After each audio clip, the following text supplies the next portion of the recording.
formed against me shall prosper.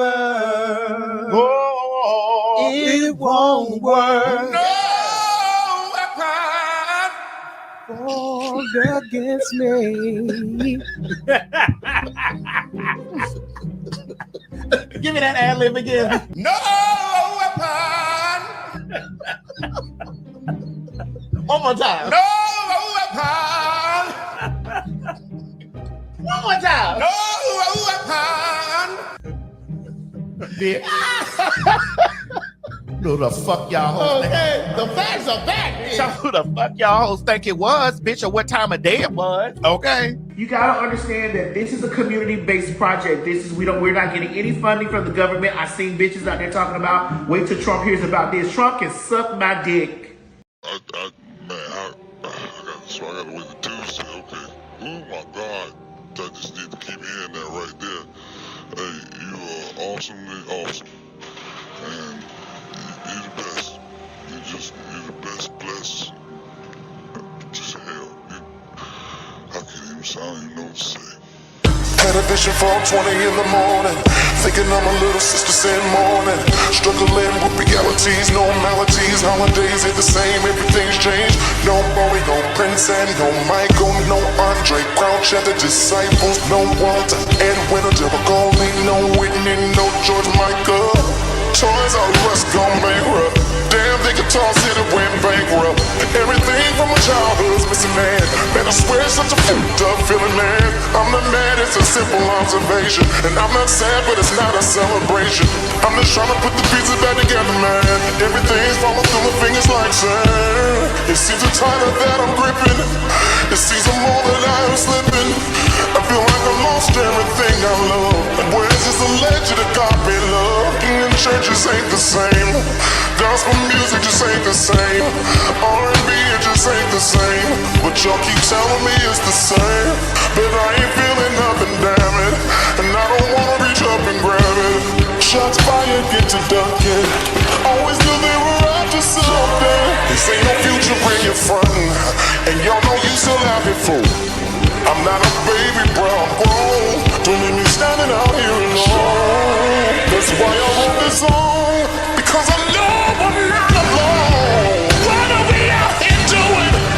What are we out here saying? People don't care no more. So fuck it, I don't care no more. This is too much for you to handle. I was always too much to handle. There ain't nothing new about me. You don't want authenticity. You don't want sincerity. 2020 brought me clarity. Now I see who you really are. No mask wearing, mailbox record, racist motherfucker. Let's go. Homie, you don't really want it. Sis, you don't really want it. I'm your nightmare opponent. Walking in a new anointing. Walking past all your bullets. Nothing in your trigger bullet. Try and pull it again. No weapon missed again. Tired of talking about changes. Tired of going through changes. Lie after lie. Lie after lie. Republicans and the Democrats. Prime ministers and bureaucrats. Senators and aristocrats. HBO and Cinemax. Still the babies in the cages. Babies dying in the cages. I ain't forgot about the cages. And if you did, then you're a racist. Calling it out like it is. Call it out like it is. We've been indoors for a year. And we're heading for another year. Lights off for Cologne. High interest student loans. Living in a pandemic. Calculated and systemic. Start with black folks first. Kill that melanin first. Press us down and we pop up. Press us down and we pop back up. Speaking of getting it poppin', I heard you wanna get it poppin'. 400 years picked up. I guess you really wanna get picked up. We ain't playing with that ass. I'll get all up in that ass. Been doing wrong for too long. Time to sing a brand new song. Free at last. Free at last. Thank God Almighty. We're free at last.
the team.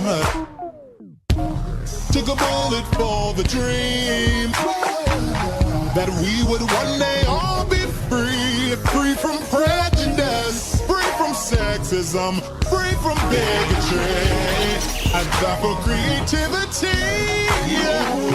I die for freedom to be free. I died and left a legacy. Oh, but baby, I'm still live through technology. After the sun, then comes the rain. And after the storm, the sun will start shining. But tears of pain, and tears of pain, and tears of pain, and a dash of struggle. Just be patient. Your destiny will manifest. Yes, falls in the sea.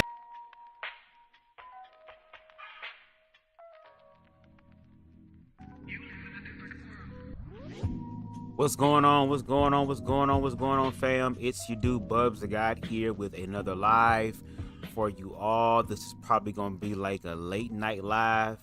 Y'all, please forgive me, y'all. I had this live scheduled for earlier, but it completely slipped my mind that the Short Stack Revolution was having a little council meeting, if you will, short stacks meeting.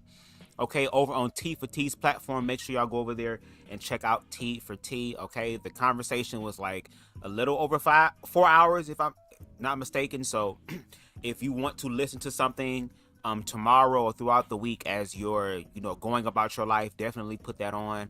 Great perspectives from Queen Stevie, from Deshaun, from Slick and Salacious, as well as BubzDaGawd. Okay, so make sure y'all go over there and check them out. Let's see who's in the building right now. Okay, we got, again, T for T in the building. Okay, I thought we lost you a couple times, Miss Stevie, but you hung in there and was real fire. Yes, you was. I told you. She was ready. Her roasting the prize pig in charge, okay, that was what she wanted to do. She was going to stay up to turn that motherfucker into a pigskin, okay, that you can get from Dollar Tree. All right, we got Queen Stevie in the building, who is still up. We got Kenneth Tooks in the building. What's going on, Ken? Make sure y'all go over to Ken's channel and check him out over there as well. We got King Deshaun. Make sure y'all go ahead and check out the head shorty in charge, okay, on his platform, Deshaun, as well as TikTok. Okay, I think that's everybody that's in the live as of right now. Hopefully this live won't be too long. I always say that, but y'all know how the fuck I give it up. But I'm gonna also be playing this game in the background called The Division 2. So if you hear click-clacking of controllers, that's what I'm also doing. Okay. And we're going to go ahead and give a reaction, okay, to another Amir, I would say exclusive, but it's not on his platform. Okay, for those of you who have been under a rock, I have been giving commentary on Amir Odom for a while now. Just recently did it start to pick up. My video essay starting to pick up some traction. So again, thank you to everybody who took the time out to watch the Amir Odom video essay and left me their thoughts, concerns, whatever the case may be. I see that there's a few people on his side that believe that I am hating on him, and no shade, baby, I don't know him personally to hate him. He would have to like unalive my whole family and then laugh on TV about it for me to start hating him. Okay, I am addressing his viewpoints as well as his public persona and how he is a voice piece for PragerU as well as Summit Ministries, for they're the individuals that gave him the immense amount of notoriety and resources to be able to be the YouTuber that he is today. But before we get into that, we got to move smartly with that. So with that being said, boom. Copyright disclaimer under Section 107 of the Copyright Act of 1976. Allowance is made for fair use for purposes such as criticism, comment, news reporting, teaching, scholarship, education, and research. Fair use is a use permitted by copyright statute that might otherwise be infringing. Nonprofit, educational, or personal use tips to balance in favor of fair use. All the videos, songs, images, and graphics used in this live belong to their respective owner, and BubzDaGawd does not claim any right over them. So now that we got that out the way, this is going to be part one We might come back with a part 2 later on this week, but this is taken from the Ellen Fischer podcast. I don't know why I want to say Ellen Page, but Ellen Fischer podcast. I am assuming that this is somebody who is middle right leaning, more conservative leaning, if I'm not mistaken. And they happen to pose the question, being a bio woman themselves, what is a woman? And instead of having like a trans woman or a trans man on there to be able to have those type of conversations, or someone of the trans experience, they have Amir Odom, who is one of the favorite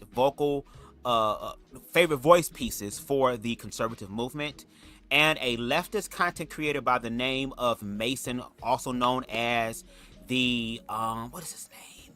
What is their name? Because they're left hand. I don't know if I want to use the word deformed. I don't think that would be the correct term. I'll just say different. And they turned that into a part of their political persona. So make sure y'all go ahead and check them out as well. But it's a conversation between all three of them of what a woman was, or what a woman is, shall I say. For them, what a woman was, but technically what a woman is. And it kind of delved deeper into the whole trans situation that I've been having on my platform, both on and off of YouTube. And I figured, hey, I might as well continue to give commentary, not just on Amir Odom, because no shade, my nigga, you're gonna be held accountable. No shade, especially for all the shit that you do spew, being a voice piece for PragerU and Summit Ministries and the Republican Party. But to keep up with these conversations, because again, the question, as it's posed in the title, how does the trans experience objectively harm you? If you are a person that is on the opposite side or the opposing side, and you do believe that the trans experience is objectively harming you, not subjectively, not anecdotally, but objectively harming you, that people in the court of law could see, I need you to provide me with that burden of proof, because it seems like it hurts you philosophically as opposed to hurting you objectively. So let me shut my leprechaun ass up and let's get into the video. And again, this is covered by Fair Use. And if you want to watch this video in its entirety without my commentary, the link for that video is in the description box below. So let's go ahead and get into that. And let me change my music up, because I got a new background music thing now, y'all. A new background music thing. Okay, that's more chill and more Jay Dilla-like. Anyway, let's get into the video. Make sure I hit that like button. All right. Welcome to the Ellen Fischer podcast. I am so thankful you both are here, and I've really been looking forward to this conversation. To start off, I want to ask you to tell everyone listening who you are and what is it that you do. Yeah, my name is Mason. I'm One Hand Politics on most There we go, social One media. Hand Politics. Talk a lot about politics, have one hand, pretty simple brand. I'm a progressive, very involved in electoral politics, but more so on the education side. I like to have conversations with people, challenge worldviews, also further strengthen what I believe in the world by having important dialogues. So I'm excited to be here. I think it's going to be a good conversation. Always like to challenge my beliefs or just agree with people who might consider themselves the other side of the aisle. Great. My name is Amir. I do YouTube full time. I like to equip people with the tools to share their opinion on tough topics from a rational perspective. A lot of my content ranges from, race, LGBTQ issues, social, even generational trauma, like a lot of different things. And I really just enjoy sharing different perspectives that aren't really highlighted as much. So let's get into the topic of transgenderism. I would love to kick it off with the most important part, to define our terms. What is a woman and what is a man? Yeah, I can go ahead and go first. I think that the easy answer is a woman is an adult human female. A man is an adult human male. I think that's like the simplest way to describe that, specifically when it comes to like our cultural conception and historically in America, how we've been able to perceive both those terms. I don't think that there's anything necessarily wrong with those terms. I just think that is conflating man and woman with what is referred to by folks who affirm transgender people as cis men and cis women. I've seen that there's been a rise on the right specifically that these are slurs, is to say like cis man and cis women, which just isn't true. This is just a being technical with how it is that people perceive themselves. A majority of the people in this country and in the world are cis men and cis women, and that doesn't take away from the validity of the identity that people have. Mm-hmm. But if you want to have like a more intricate conversation about gender, gender really is something that it's socially constructed. We can talk about, does biology, does chromosomes, does genitals determine how somebody moves about the world in terms of how they perceive themselves or self-identify? And that's not really the case. It is really societally engineered. I have not seen a blood sample of your chromosomes, Amir. I've not seen your genitals. I'm just going to take your word for it that you're a man. And that's how we move about in the world, is through these types of prescriptive, performative characteristics. I don't have to look at any of y'all's blood to properly address you for who you are, in the same way that I don't think you're questioning whether or not I'm a woman. You're taking the secondary sex characteristics that I have, wearing a beard, the way that I dress, the way that I'm presenting myself as a man. And that's really what gender is at the end of the day. We can have conversations about how that is molded in different societies or different generations. But I think that broadly, society is moving in the direction of recognizing there are some people who don't personally align with the way that they're born. Gender dysphoria is something that's real. It's recognized by every major medical association. And if somebody has inner conflicts with the way that they are self-assigned, those people will be vocal about that. And our role as a society is to try to minimize as much harm as possible. And every major medical association has recognized that affirming somebody is the best way to decrease mental health concerns and make sure that they are also able to be productive members of society. So again, we have their definition where, first of all, they give honor to the definition of what is a woman. When we look at prescriptive and descriptive, we understand that descriptive means there are multiple definitions. But because of how this system is constructed, it gives like a prescriptive thing. Again, secondary characteristics, the beard, how you dress up, how you how you show up, how you project yourself to the world. So they were able to understand that. They were able to acknowledge that. Then Mason continued to say, but at the same time, because it is also a social construct. Men do this, women do that, men wear this, women wear that. There's all these rules and, like I said in my video essay, expectations placed on you that not everybody is going to uphold because they have a right to express themselves how they want to. Y'all spend y'all lives telling children that they have a right to be whatever the hell they want to be in America. If you want to be an astronaut, if you want to be a police officer, if you want to be this, if you want to be that, and keyword, anything you want to be. That is the promise of this country, that you can come here and be and do anything you want to, unless you're trans, or unless you're queer, or unless you're black. And yes, black people and queer people can manifest their best life, but on contrast to their white peers, they have a harder time to do that. So, and again, if y'all feel like I'm wrong, if y'all feel like there's an area in which I'm not understanding it, or there's a blind spot, you are obligated to tell me. If you are under the sound of my voice and I am saying some ish that you know in your heart, mind, spirit, and soul that I'm not supposed to be saying, and I'm adding to the confusion, you have the burden of proof to prove to me that that is the case, because I am not beyond reproach. But unlike a lot of people, I research and know what the hell I'm talking about before I get up on this thing, okay? I'm not just your regular schmegler as content creator, okay? Do more research on who BubzDaGawd is. I've been doing that. It's just that now there are more people seeing it. No shade. But let's continue and hear Amir's perspective of that and see if he listens. I will agree that I do think that a female is an adult, a woman is an adult human female, and a male is an adult human male. Mm-hmm. Outside of that, I think gender as a construct is very interesting. I think that we're all men or women, and then we just keep it pushing. And there are let me stop. Gender dysphoria. Touching on the whole like cis woman and cis man, I think some people get offended by that term because you're taking away, like, if someone says, oh, I'm a woman, you're adding, oh, well, actually, no, you're a cis woman, because trans women are women too. And I think that's where the problem comes in, because I feel like if trans people just said, oh, I'm a trans woman, instead of going, I'm a woman, there wouldn't be as much issues as we're seeing nowadays in our society. If they just admitted to what they were. Similar to Thailand, like, oh, no, I'm a ladyboy. No one has a problem with the lady boys, really. It's just they're up front. It is what it is. Boom. They do not call themselves women. No, I'm a lady boy. And I think in our society today, really, when we have seen trans women say, no, I am a woman, and trans men say, no, I am a man, that's when things got really confusing, in addition to the whole kids topic, which I'm sure we'll get into. But I will agree with those definitions. Yeah, and I think let's talk about Amir's perspective.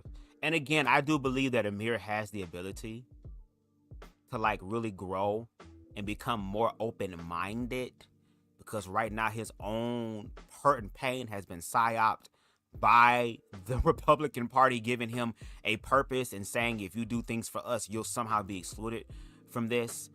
Again, he agreed with the definition that a woman is an adult human female. Okay.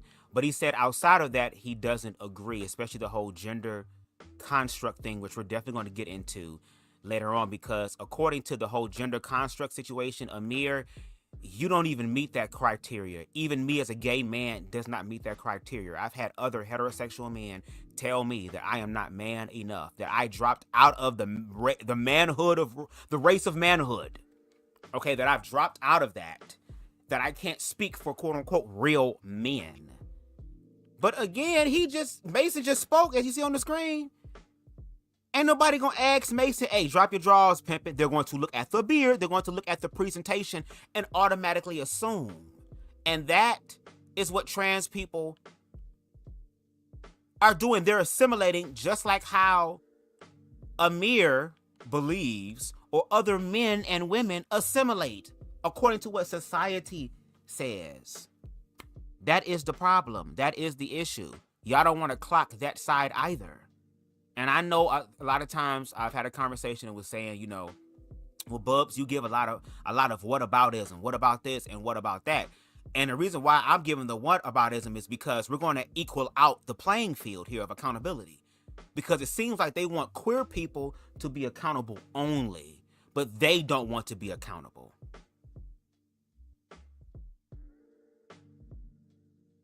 This is I mean, the information is there, y'all. The information is definitely there. And the fact that we keep having these conversations and keep trying to walk around the conversation, like someone else said on another panel, having cyclic conversation or cyclic conversations. Yes, the conversations are cyclic or cyclic, or however you mention it, because we're not being honest emotionally about where we're coming from.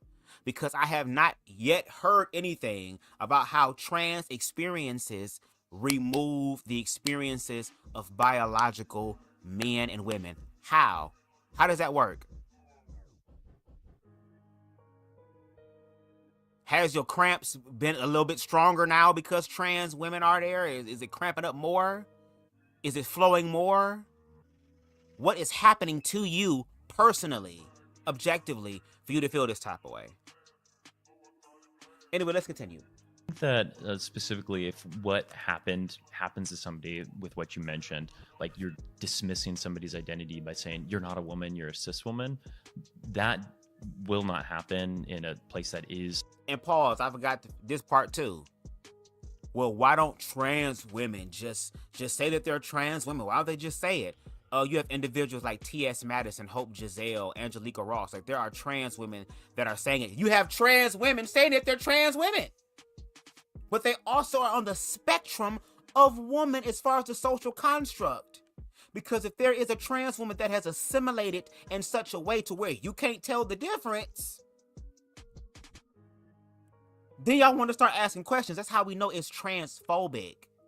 Because even if the trans people acquiesce to what you're asking for, it's not going to be enough, because what you want them to completely acquiesce to is to get rid of the gender dysphoria and just celebrate and honor yourself as the person that quote unquote God made you, even though God will fuck up your life and have you in all different type of ways. How you started with God is not how you at with God right now. You've done some growth. There's been some things that have been removed. There has been some things that have been added. So again, how dare you tell someone else how to live their life when you don't have any objective proof at all about how their life is harming them, let alone harming you? And then also with the cis thing, Hello, CIS is a scientific term. Since y'all don't want the scientific term, then y'all just figure out what the hell the shit is on your own then. Don't ask the scientists. Don't ask the people who end up having the damn student loan debt because they cared enough to educate themselves and have to sit up here and have damn headaches and take Excedrin and smoke and shit to be able to deal with ignorant ass people who don't have anything above of a 5th grade education, let alone reading level. But let's continue with Mason's point. Providing empathy, or if empathy is the thing that's being prioritized. I don't think that any serious person would use that phrase. We're just more so saying if you're broadly analyzing the biology, which what I most often hear from conservatives when talking about this issue, talking about the differentiation between cis and trans women is how you're able to reconcile the idea of what is a woman. Yeah, it's like they're both women. It's just different kinds of women, and that's why we have 2 different descriptors. I see that all the time with people saying, well, trans women could confuse doctors because if you go and say you're a woman, but you're not actually a woman, you could be prescribed something wrong. Well, that's the idea of saying I'm a trans woman when you go to a medical office. Like, it doesn't take away from the womanhood, which is like the societal role, the constructed idea, but it does differentiate between I'm not a cis woman, or what conservatives will say biological woman. It's just a different way to describe 2 different things. So as we move forward, you do agree that trans women are not women, they're trans women? No, again, so women is the umbrella term. There are cis women and there are trans women, and no trans woman would ever say I'm a cis woman. That's just not a thing. But womanhood or being a woman is, again, that umbrella term that describes 2 different individuals. So what does being a woman mean? What is womanhood? Yeah, that's a fantastic question. And I think that if we look at different societies, if we look at different cultures, we'll see different things that are ascribed to womanhood. We have matriarchal cultures, like if you look at the Muxe people in Mexico or in south of Latin America, you're able to see different roles that are applied to womanhood that typically aren't associated with the American idea of what that is. An American woman typically for decades, and starting to change that since the 1970s, has been a nurturing person, has been somebody who is geared towards child rearing, has been somebody that makes sure that they take care of the home. I think that a lot of those are stereotypes that are being broken, and we're entering into a new idea of what womanhood is. There's a lot of independent women who feel that they can take charge, take leadership roles. We're seeing women accumulate positions of power, heads of states. There's a lot of different ideas of what womanhood is, and I don't think that we boil down womanhood to it's someone with XX chromosomes or it's someone with a vagina. I think that is more dismissive than talking about what womanhood is. One of the quotes that not a lot of people would expect me to quote is Jordan Peterson, who was asked what is a woman, and he said, ask one. And I think that that's a very profound way to address the topic of gender, because it really is something that is abstract. It is something that you want to enter into dialogue with and have conversations with actual women of what that is. I don't think that it's easily defined in this box of genitals, blood, chromosomes. Now, for a lot of other people, that would be like, ugh. Because there were some people in the comments saying, oh, I hate when they ask this question because nobody has a clear answer on what it is because they don't know what they're talking about. They're sitting here trying to make it work. But again, the question is, what is a woman? And what we're saying is that there are multiple definitions of woman because there is a spectrum. Womanhood is a spectrum. Manhood is a spectrum. And we know that to be true because there are cisgendered heterosexual men who don't even fit into the mold that people say or society says that men should be. But when it comes down to trans people, all of a sudden y'all know what it is. Y'all have an idea. Just like how there's a particular platform that when you ask them what manhood is, they give their own definitions of what manhood is. And I think one of them gave the definition of what manhood was because there was a particular person on that platform who had everything that is called for a man to have, societally speaking, these identifiers of what men were. The only thing is that they weren't masculine. But the only thing this other individual had was masculine. And again, when you are masculine, that is the key to the door to manhood.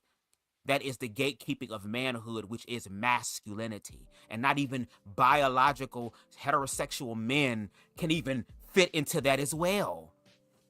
There are gay men who are able to fit into this idea of manhood if they assimilate it. Why do you, and we're going to get into it deeper, why do you think on all fronts masculinity is more desirable than femininity? There isn't this problem and issue with lesbian women, especially lesbian women that look like Tish. There isn't this much of a hoopla from the men's community when it comes down to trans men. And again, when it comes down to the women's community, as far as bio is concerned, yes, because of their biology, because of their gender at birth that they assign with, this society is going to make it harder for them because the only thing that they're seen as is nurturers and providers. Cook and clean and wash everything, wash all that shit. You're not in positions of power, which is why we got this orange prize pig as opposed to a black woman. Y'all don't want them in powerful positions at your job. You don't want them to be taking orders from a woman. But then again, trans women also share in the same fight energetically as bio women do. Because at the end of the day, bio women and trans women are getting fucked on by cisgendered men who don't care about none of y'all. Especially in the black community.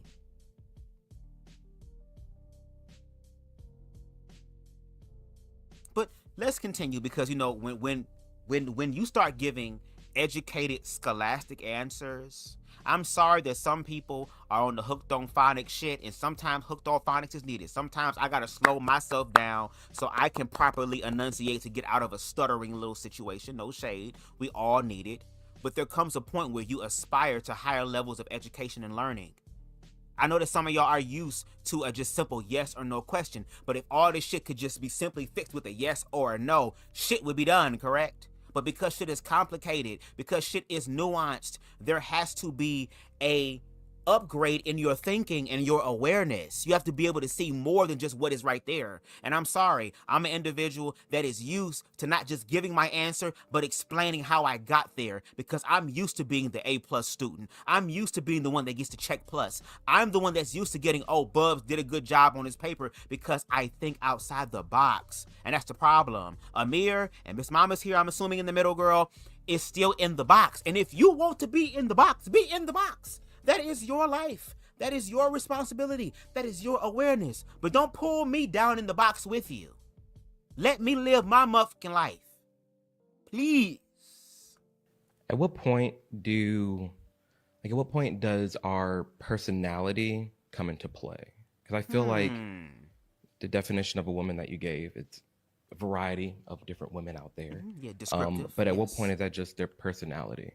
Like, is a feminine man all of a sudden trans? Are they all of a sudden have to be non-binary and identify as a woman because they like to be the little spoon and stay at home? Like, at what point is something just your personality versus your sex or gender? Yeah, and that's why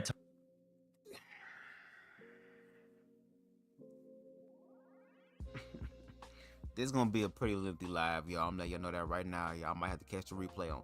But for the OGs that's willing to stay up with me, shout out to y'all. I rock with y'all, because I low-key want to be doing lives around this time, especially more productive lives as far as like talking to people and like really getting to the human aspect. Because right now I'm talking to y'all, but I'm really just commenting on the video.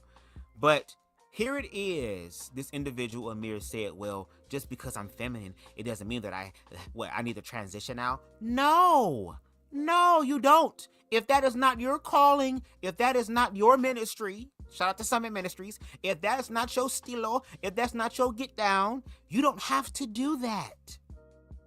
And on top of that, when you are feminine, you're discriminated more in the queer community because they want to be connected to masculinity, because it's what's the word I'm looking for? Damn, it's slipping my head, slipping my mind. I'm thinking of kitty corner, but that's not what I want to say. Parallel, okay? It's parallel to patriarchy and masculinity and this idea that a man is also choosing me. How many times have we heard gay men get upset at other gay men because they gave this quote-unquote illusion that they were masculine, but after they get done topping the bottom, they'll turn around and say, that was some good ass, sis. Then they feel, oh my God, I feel betrayed. Like, again, it's a ideology. And if that is your ideology and how you want to live your life, by all means, do that. That's your prerogative. I'm glad you're doing it so that I don't have to. But don't prevent other people from doing that, especially when you don't have overwhelming, sweeping, objective proof that this harm is happening to not just the people who are receiving it or living it, but harm to the outward, dominant, objective society. And I'm telling you, that will never fucking happen. Talked about the development, right? We're seeing different ways that a lot of these terms are interpreted. That doesn't mean that people are fixed into a box because they have certain personality traits or they have different ways that they interpret and experience the world. So that does not mean that like a certain group of characteristics will determine your gender, because that's why it's seen as a spectrum. It is something that is fluid. It is something that is dependent on the individual. We have very feminine men, we have very masculine women. That doesn't mean that either of them are men or women, but oftentimes when people are assigned these ideas or these categories, and that is something that they live with deep resentment of themselves, or they live with deep fear of navigating the world, we have different ways that we know decreases those mental health disadvantages, or decreases that mental health effects that has on them. And every major medical association, again, I'm going to just cede to authority, shows us that this decreases the negative health aspects that are associated with a lot of these controls or confinements. Do you see a world where there's male, there's female, and then the rest, again, it's just our personality, like, where gender's just gone, essentially, where the only time men and women really matter, like it matters to like separate us, would be sports, a bathroom, clothing, in certain cases, and then the rest is just your hobbies, what you like, music you listen to, what you do. Like, do you see a world where we just get rid of this idea that there's endless genders, endless pronouns, and we're just male if you have a penis, female if you have a vagina, they if you're intersex, for they do exist, and then trans women, trans men that go about our day? Do you think there could be a world where that exists? I think that again is very limiting on the way that gender has been interpreted through millennia. It's not just in the current form. I think a lot of people see transgender people as something that's a new fad or that's just happened, and that's not true. They've existed in thousands of different cultures through thousands of years. And so I think that it really is a product of breaking down barriers of how people are identifying and interpreting themselves. And I really see to people's individual experience. I think that if it is not hurting me, if it is not hurting the people around me, if people are able to move about life in a way that is more gratifying to them, that isn't something that we should try to implement government control in order to change people with, which I'm not saying you're advocating for, right. But that is the policies that a lot of people are advocating his for, party is specifically limiting the freedom of people to move about the world in the way that's best for them. What, as far as it's not affecting you and it's not affecting them, would you apply that to minors as well, or we're just sticking to like 18 plus? Well, I think that when it comes to minors, we should be able to talk about things that are empirically proven, right? I don't think that we should ever be worshipped to particular ideas without having proper evidence. That's when you're following dogmatic rule, you are following ideas that just feel good to you as opposed to what's empirically proven. And I really think that we should focus when it comes to medical things, which oftentimes minors are brought up in the case of gender affirming care or, socially transitioning. I think that it is really, really important to point to metrics and point to empirical evidence, because that is the best way that we're able to continue to foster better care for people, is by knowing what works, by studying what works, and doing what's most effective. I agree to that to a certain extent. And again, of course, no shade you would. They're gonna go back and forth between adults and children, because their main argument is that we don't want you we don't want it around the kids, and we don't want y'all participating in sports. We don't want y'all participating in the bathroom. So this is what y'all say that y'all want to have, that y'all want to manifest. That will be good for y'all. Y'all feel like that's the safe area and the safe space. I'm sorry, y'all, because I'm playing this game, and you can't really pause in this game. So when motherfuckers be fucking with you, you in the present moment. So I got to think and shoot at the same time. It's preparing me for something, I think. But no matter what is given, there is going to be something that you're not going to like about the trans experience. But to Mason's point, that shouldn't have to become a legal thing. And when they're talking about gender transitioning as far as children is concerned, they're going to bring up the whole social transitioning, which, no shade, I would agree with that being like a step into it, like an entry level thing to see if this is what you really want to do. Because as you continue to go forth in your trans journey, if that is a journey that is called for your life, you have an understanding of what that's like as a child. But we know that's going to be a fucking problem, because whenever there is, quote unquote, a child that feels trans and wears the opposite gender's clothing, then all of a sudden you feel some type of way about it. Now there's something wrong with the parents. Now the parents doing some nefarious shit. Like, come on. Y'all do not like trans people. And again, y'all have not proven how it objectively harms. And here it is, when they're talking about gender affirming care, whether it's for children or adults, because again, if you can do your research, they're getting rid of it for adults as well. So all that shit about, oh, wait until you're grown. Well, you can be grown and still ain't gonna get what the hell you want. You're gonna have to do black market shit. You're gonna have to do shit that is actually unhealthy. Like, I don't think people be listening to themselves.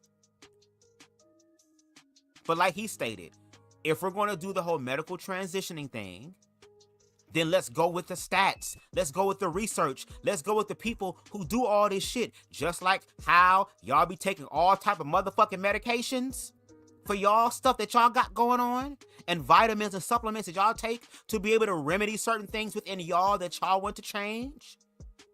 Let's do our research. Let's see what doctors said. Let's see what's going on with that. So obviously what Mason is saying is that, yes, go ahead with gender transitioning in reference to social or medical. But if you're doing medical, make sure that we're also listening to the experts who, again, have the student loan debt and has dedicated a part of their life to the Hippocratic Oath to actually help and not harm. The motherfuckers who are just trying to harm and not help are those that want the money. And people can't already afford their own damn Medicaid. So what do you think? How do you think they're going to be able to afford their gender affirmation? How is that going to be the case? But let's take a listen. Let's see how Amir was able to translate and transmute all that. Let's take a listen and see if he listened to what the hell Mason said. But I feel like there are some things that I feel like y'all talk about trans people and queer people talking about, we all talking about what y'all feel, but not what is. Okay, well, if we're going to play that game, and again, I don't mind doing it across the board. I'm wherever y'all want to be on the board. Y'all want to be petty, I'm petty. Y'all want to be educational and intellectual, I'm educational and intellectual. Y'all want to read, I'm going to read. I'm with you across the board. But again, he's starting off with I feel, when you should be coming with I see, I can explain, I can prove. Don't need metrics on. We don't need data on. I don't need a metric or a study to say that my next door neighbor is not even affecting me at all. But I can see through their window that they're not spanking their child. They're physically beating their child. Yeah. I don't need a study to see that that is wrong. But again, and even Mason gonna bring it up, you still SEE it. You see it. You're looking inside the thing and you're seeing that someone is getting their ass beat. We're not talking about whooped or disciplined, but ass beat. You can go to the police with that proof. You can record that proof. You can take a snapshot of that proof. And it is still objective harm. If they're getting their ass beat, it's something you can objectively prove. They have a scar on their face. They have a black eye. They have a broken nose. These are things objective, Amir. Let's continue with this awareness. I don't need to back it up with numbers and statistics. Say, well, actually, the beating does help later on in life, makes them more stronger. No, that's just wrong. I don't need all these studies to know that that is wrong. So in terms of medically transitioning a child, I think it's safe to say that that is wrong, and you don't need any evidence or any like data to back up a statement that says, yeah, if we're all in agreement that a 14-year-old girl cannot consent to have sex with an adult, cannot consent to have sex with an adult, why are we saying it's okay for that person to consent to change their sex for life? That is that, like to cut off her breasts, her right. healthy breasts. Yeah, like socially transition, whatever. Tomboy, tomgirls, like those exist. I'm not saying they don't. I'm not saying don't socially transition. I'm not saying any of that. But as far as like medically is concerned, if we're all in agreement that they can't have sex, or they can't get a tattoo, like do you think Why that are we a in a- child should be able to get a tattoo without a parent's consent? I think that specifically when it comes to things like tattoos or drugs, obviously you should be able to have a parent's consent.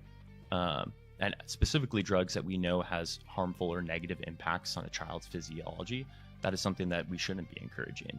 But I would pose the question to you, when you say just de facto medically transitioning is wrong, what is it that you're saying is particularly wrong? Because that is a very prescriptive statement that I'm not really hearing a reason for. It's just saying intuitively I feel like this is wrong, and so therefore it's wrong.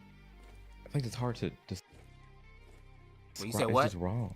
Like if but again, you gotta prove it. You have to prove that it's wrong, just like with that analogy of seeing a child being beat. Shout out to this instrumental, baby, because the instrumental is slapping with this guitar solo. Dope. But you gotta prove it. And again, it's, oh, I feel. So you sit up here and talk about, oh, well, there are trans people who just feel.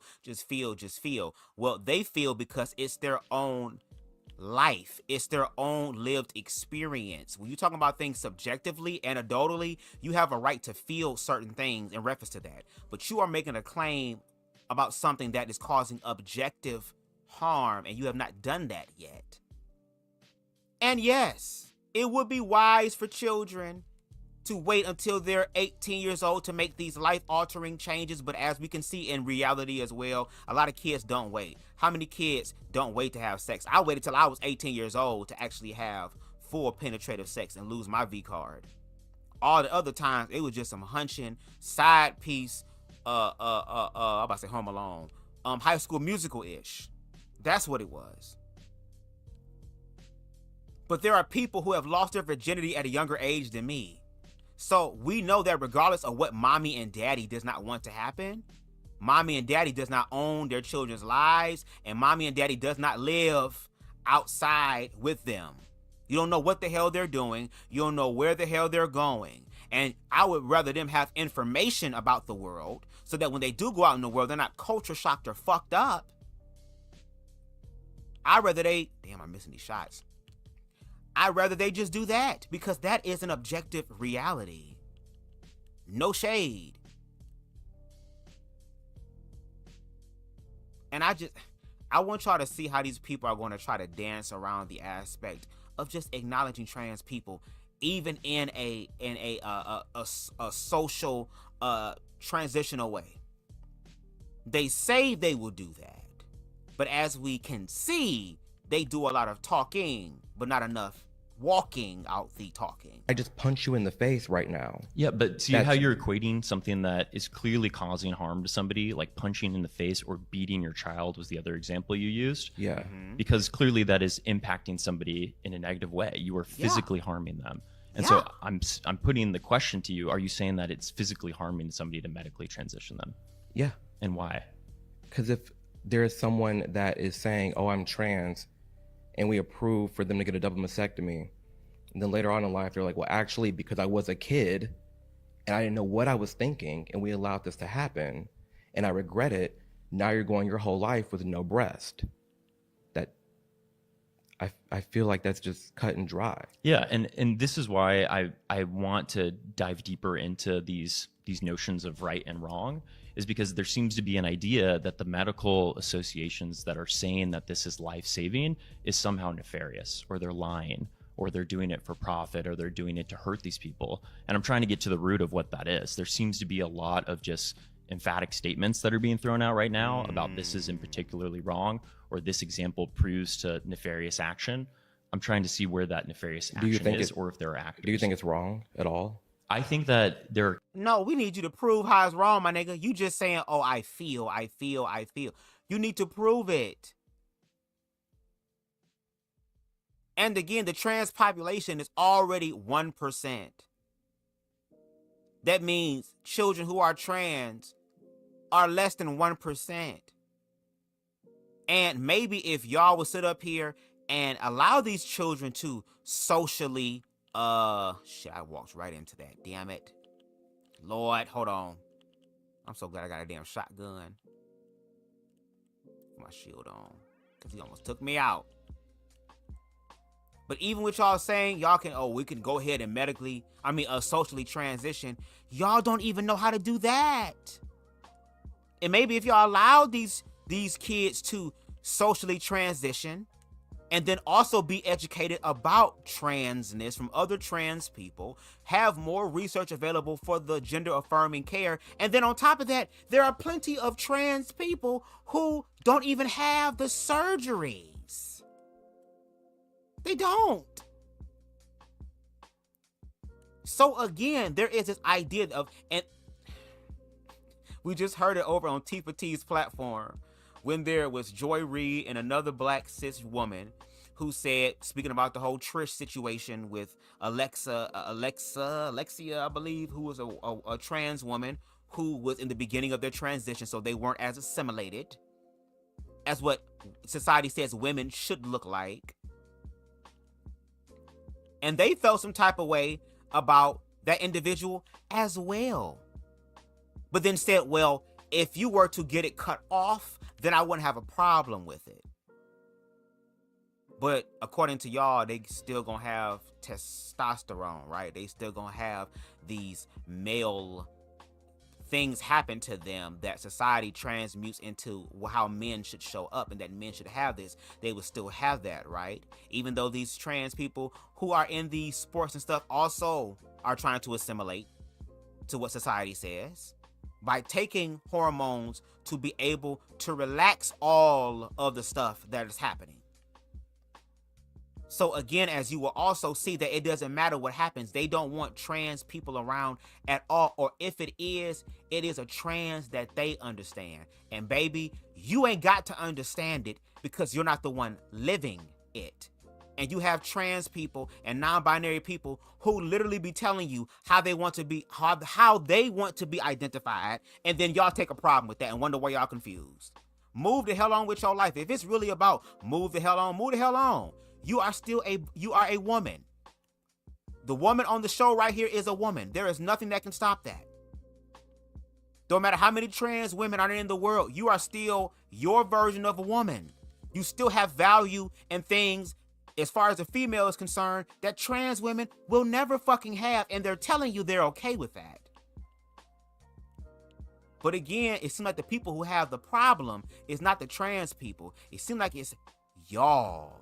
Y'all are the ones that are confused. Cases by case basis. Like you said, with socially transitioning, 96% of people that are under the age of 18 socially transition. There's no medical, there's no hormone blockers, there are no hormones that are put into people, there's no surgeries. So if that is the case, then we're focusing on a very small percentage. And within that small percentage, hormones that are applied to people are not prescribed until there are years of oversight. There are years of disciplinary study that shows that this is the best care for this person that will decrease negative health effects. And sometimes they're wrong. Sometimes there are people that come from a lot of these that say, this was a mistake. I feel worse now going through this. I wish that I had never done this before. And I think that those are important to focus on, because that means that we need to expand the conversation on what this care looks like. We need to expand the conversation on who should properly be receiving this care. But what I often see from people who are trans dismissive is that, no, we need to shut it all down. We need to stop all of this. And so for the 96% of people who this has positive actual results for, that's really dismissive, focusing on, hey, we understand that there are risks that come with certain medical care, And that's not to say that we shouldn't try to stop all risks when they happen. That should be our number one priority. But we also recognize that for insulin, when 2% of people who take insulin under the age of 18 have anaphylactic shock, that's horrible. It's terrible that a lot of those kids are having allergies or adverse reactions to insulin, which we also know is life-saving medicine. And I don't think that anybody would say we need to ban insulin because of these cases. We just need to properly analyze who shouldn't take this medicine, how can we prevent this from happening in the future, or are there ways that we can tweak it so that way we're not stopping these people's quality of life entirely. And you see how he was able to, first of all, this bitch walking up on me, running, shall I say. Do you see how he was able to, again, acknowledge his point by also saying, yes, sometimes this shit can be wrong with anything that happens medically. When you are having any sort of medical procedure done, there are risks and complications. Nothing is 100%. And there are people that end up having adverse reactions to it. And then he gave the example of, well, with people who take insulin, there are a small percentage of those who do have a certain sort of shock to it. I'm not going to say the word because I know I'm going to fuck it up. So he was able to acknowledge, first of all, how even he said, fuck the medical shit. I want to understand, do y'all think that Art the Clown is somewhere in the back alley somewhere with his bag of fucking diabolical tricks to cut off dicks and stuff? Do you think that he's back there waiting to turn men and women into they-thems? Do y'all really think that is the case? No. Again, when you're dealing with medical professionals who actually care, first of all, if you care about your practice, why would you put your practice in a position for your shit to be sued and have your license revoked and taken? And if y'all finding doctors out here that are giving hormones to children without any sort of criteria to go off of to see if they, again, to Mason's point, even are able to take this, then I need for y'all to start saying names, baby, and holding them accountable. But I gotta believe them damn doctors and shit that's doing that shit is probably partying on the island with Epstein and Trump and them. So we know they ain't gonna say nothing. But to Mason's point, where is the objective proof of the harm that happens? But again, children don't get that gender affirming care as far as anything irreversible until they are an adult. And that even just socially transitioning, having the ability to show up in the way that they see themselves. If they have the ability to do that, he just gave how it was 90-something%, if I'm not mistaken, their lives actually improve to where, again, when they become adults, because they had the opportunity to figure themselves out as a child, as opposed to just surviving and then figuring it all out as an adult. When they become an adult, they are more informed about where they want to go. And to Mason's point, if we focus more on gender affirming care, since, oh my God, this is happening, we don't know how long it's going to take for some sort of long lasting term and effect. We need to plan. We need to have this go on for 50 plus years. Okay, then do research and give more money to gender affirming care so they can do their research, so that 30, 40, 50 years down the line, baby, we'll have more information that will be able to help trans people to figure out if they are indeed trans or not. But see, y'all not going to do that because y'all so afraid that once the scientists, the ones who can read above a 5th grade level, actually start doing the research and come to find out that trans people's lives are being affirmed more, then that's what y'all gonna have a problem with, because y'all are trying to find a way to get rid of it. And since we've been here since the beginning of time and gonna be here after you, baby, you might as well just focus on what the hell you can control, which is your own life. You ain't gotta be with the trans man, you ain't gotta be with the trans woman, but don't stop other people from being with them. Again, be grateful and thankful that God, source, universe, consciousness, has other entities as far as in the flesh, girl, other spirits of God, expressions of life, the flame of life, girl, inside of our, known as our souls, bitch. Allow them to find that person, allow them to love that person so that you don't have to. And the way that y'all be talking, it kind of seems like y'all really want to. And if you want to, baby, it's 2026. Live in your motherfucking truth. But I feel like it's a little bit different from and stop trying to stop others a little from girl living in going through theirs. puberty, which puberty for in large part, kids just don't like puberty. A girl going through puberty and realizing, I don't like this, I want to stop it all, I want to change it all, versus like a conversation about insulin. I think it seems like Amir, and yes, I'm gonna be giving smoke to Amir because that's what I'm gonna do here. And then on top of that, Amir, we watched your Pride video, did part 2 recap, and you talked to a biological woman, if I'm not mistaken. Is it motherfuckers around me? Because my screen just turned red, had on pause or semi-pause, where you asked this biological woman about gender affirming care, and she stated, well, no shade, I wish I had gender affirming care because she ended up maturing at a very early age to where she always had to get sent to the office because of how she is shaped. I'm pretty sure there are plenty of girls that wish that they can get a breast reduction because carrying around them things hurts their back. That would make their lives easier. Oh my God, like, and again, Amir, the person who's saying he's having sensical, irrational conversations. Yeah, you having a conversation from a very low level of understanding and awareness and education about the queer community, the trans community, which is why you're over here sounding exactly like the people who, like I said in my video essay, would discriminate against you and throw you to the side if it was politically convenient. But let me shut up and let's continue. Like, this trans debate really gets blown up when I feel like it's very cut and dry and simple. How, like you said before, there's a lot more people on the conservative side that just says, hey, stop it all. I'm with that. Like, stop it all until you're 18. When you're an adult, do as you may. But I think it's hard for us to take a 12, 13, 14-year-old very seriously when it comes to them wanting to be a different gender for life. Yeah, and I think that the idea that's being spouted is a 14-year-old's questioning, saying, I actually think I'm a guy. They walk into a doctor's office and they're like, oh, cool, get on this operation table real quick. We're going to cut off your breasts. For some, that's not there's what's been happening. some cases, there's been some stories of detransition and saying, hey, I actually did get shots very fast. Well, and I think one person's enough. Just one person's enough just to say, okay, when it comes to this whole social thing we got going on right here, when it comes to medical, keep it to your 18 and up, and to you're an adult. I feel like that's such a good and easy middle ground. Because I think there's a lot of people out there that don't have an issue with trans people. I have many trans friends, many. I think it's literally just, the hang up is just the children and the minors. It's really all I've ever seen. Like, with trans people have been around for forever. We can agree to that. The transvestites, the cross-dressers, drag queens, all of it can be, confused with each other, but they've all been around.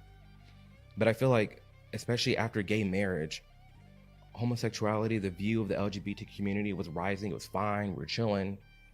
Then the trans community just took the TQ plus really side of things. The trans community, the queers, the they, them, the non-binaries just took control of the whole conversation.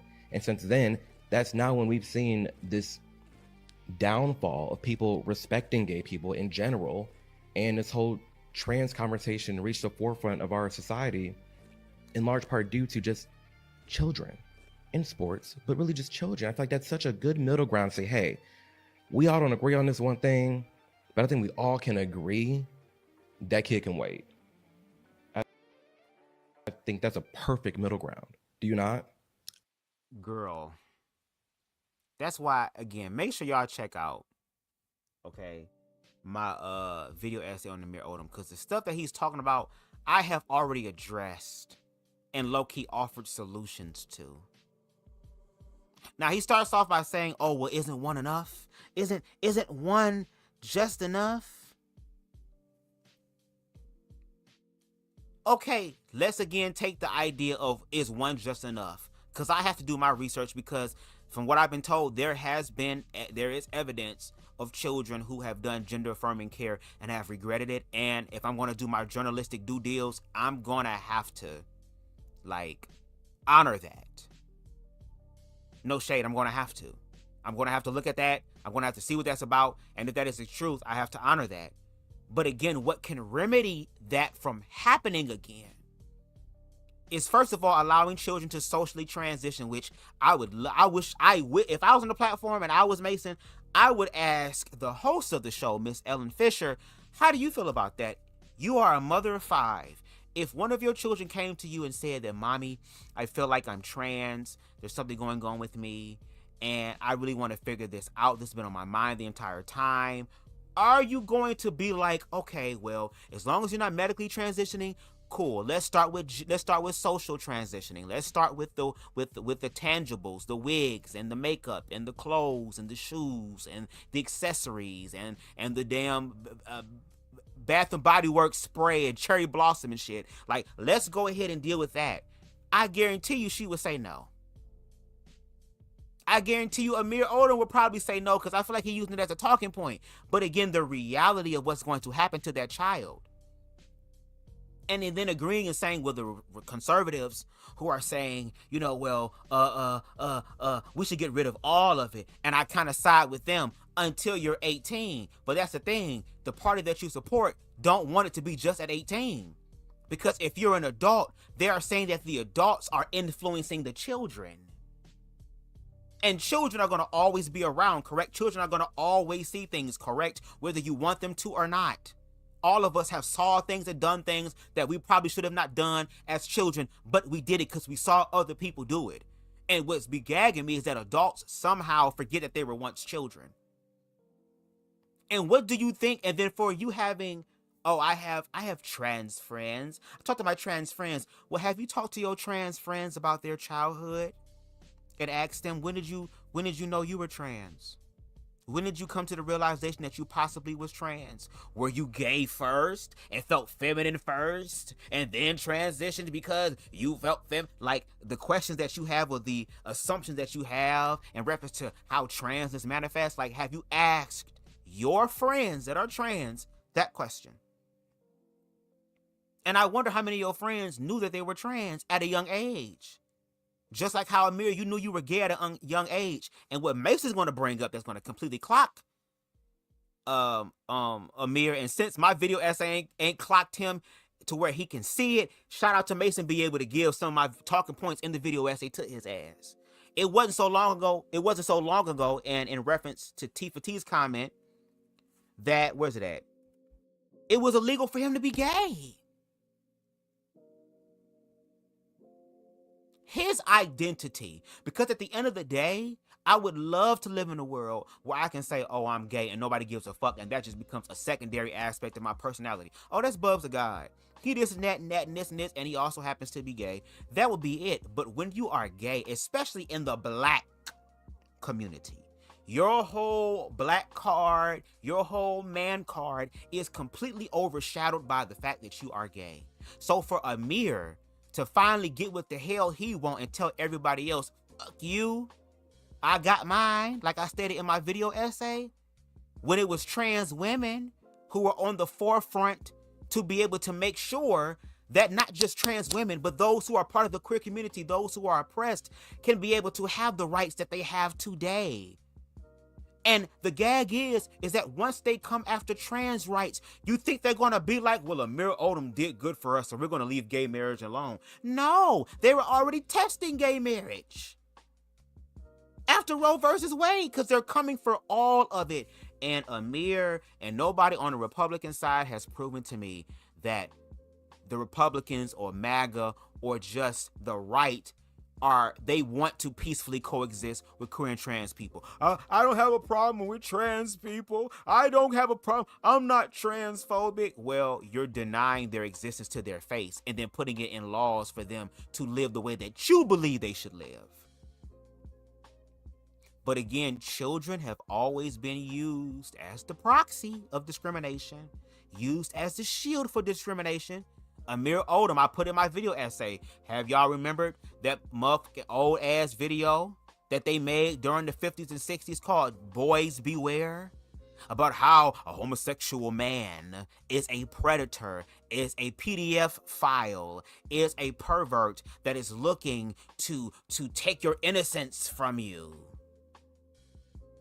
And all they did was just replace gay with trans, just like what you're doing right now, Amir. Because again, you ain't bring no facts, you ain't bring no stats, you ain't bring none of that shit. You're coming through with feelings. And the voice pieces have to be, I bet the people who were the voice pieces in the PragerUs and the summits and all that type of stuff, I know they were so happy to finally have black people, have queer people that was willing to speak out against their own community. And we have seen all of them fall from grace. Candace Owens, released from Daily Wire. Brandon Tatum, not even invited to Charlie Kirk's shit, let alone any sort of Republican National Convention. We ain't see him at the halftime Super Bowl show for the Coors Light and Bud Light. We ain't see that. And the Virginia Slims, he wasn't there. The one dude on Jubilee against Amanda Seales lost his damn job. Christian Walker went from talking about politics, from encouraging white women. You better leave that man alone, because if that man doesn't love you by now, he will never love you. While he's drinking a fucking caramel frappe that's making him even more fucking energized and hyper. I just wonder what Amir's shit's gonna look like, because I feel like Amir realizes, a part of him realizes that he's in too deep now. And he gonna stand on that hill. Too bad that hill is made of sand and not a solid foundation. But let's continue with Mason's perspective. I think that the focus on children is a tactic that's been used for dozens of civil rights movements. Hello. And right now it's focused on the trans movement. But in the 1950s, it was on the gay movement. It was saying liberal moms are turning their sons gay. Hello. In the 1980s, it was feminism is turning women's into lesbians. Yeah, but specifically that are growing up. I think that's different from physically mutilating somebody. Like, but they see us as gay men as abominations to nature. The way that we have sex does not end in procreation. And on top of that, these individuals see trans and gay as the same thing, just like how you conflated drag queens and trans and transvestites and cross-dressers and all this stuff. They do the exact same thing. And I'm trying to understand, Amir, how is that different? And let's talk about mutilation, because they were talking about, oh, cutting off your breast. Okay, so I guess if a woman wants to get breast reduction, that's mutilation. If a woman wants to get a BBL, that's mutilation. If you want to do anything to change how you appear, that's a form of mutilation. So if you start getting crow's feet, honor that God gave your ass crow's feet. If your ass start getting a little bit of that Donald Trump motherfucking turkey pussy, saggy pussy looking ass neck, then guess what? Let God give you that goblet. Let it be the case. If you get varicose veins in your leg, bitch, don't take nothing. If your dick can't get hard no more because the shelf life on your dick is over with, don't do anything to enhance it. Accept what God allows, correct? Naturally. Correct? That's what I'm saying. Again, I'm equal across the board. If y'all want to do this, then let's do this across the board. Because it seems like y'all want one party to do something and y'all don't do nothing. No, baby, we all need to do something. Let's continue further.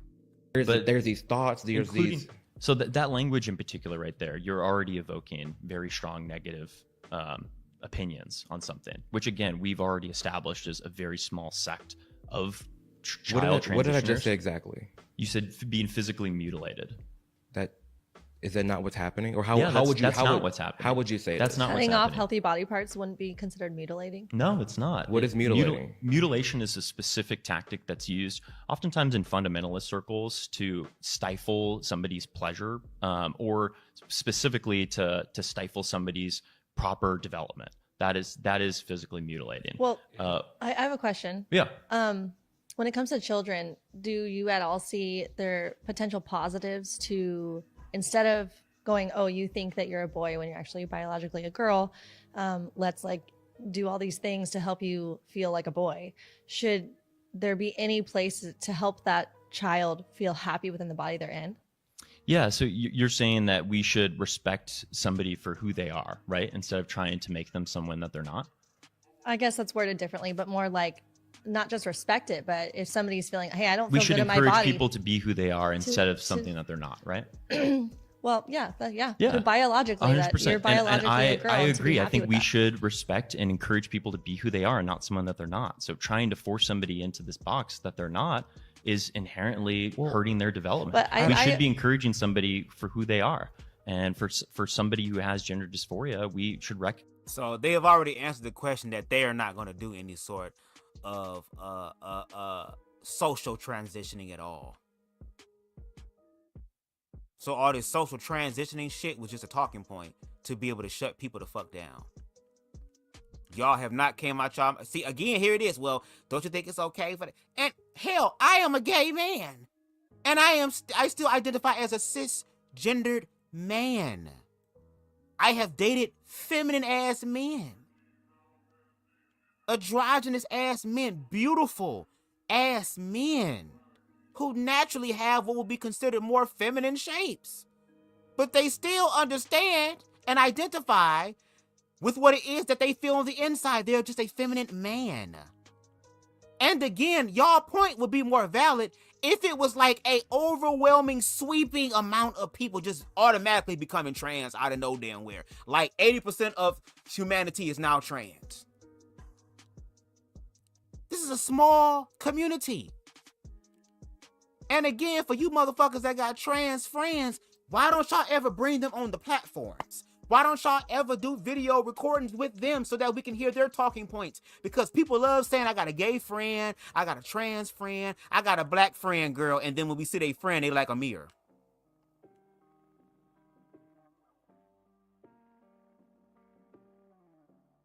There are going to be boys who are going to identify with being a boy. There are men who are going to identify with being a man. There are girls who are going to identify as being girls. There are women that are going to identify with being women. You have that right. That right has not been taken from you. That right has not been relinquished from you. That right has not been outlawed. Heterosexual people will always and forever. The binary will always and forever be the majority. There's no change in that. But y'all do not own all of reality. And if you think you do, then I want you hoes to live for 200, 300 plus years, bitch. I want y'all to be able to come, when I go to my next lifetime, girl, I want y'all to see me next lifetime and be like, bitch, I'm still here, still here. Y'all not. So yes, boys are gonna be boys. Girls are gonna be girls. Men are gonna be men. And women are gonna be women. Regardless of the fucking spectrum. Prove how it's fucking up your manhood, your womanhood, your girlhood, or your boyhood. Then we can really talk.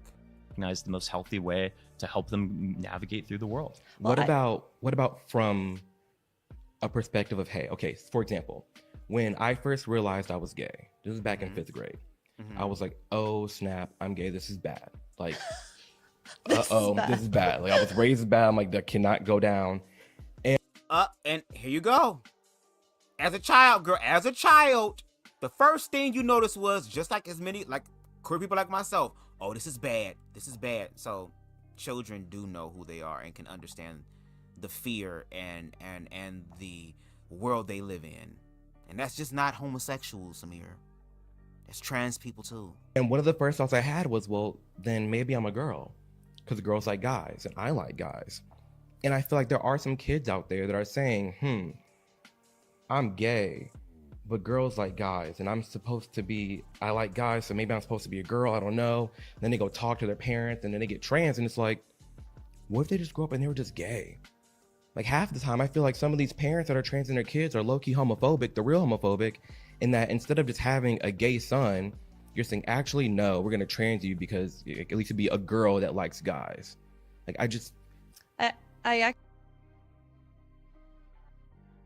Girl, what?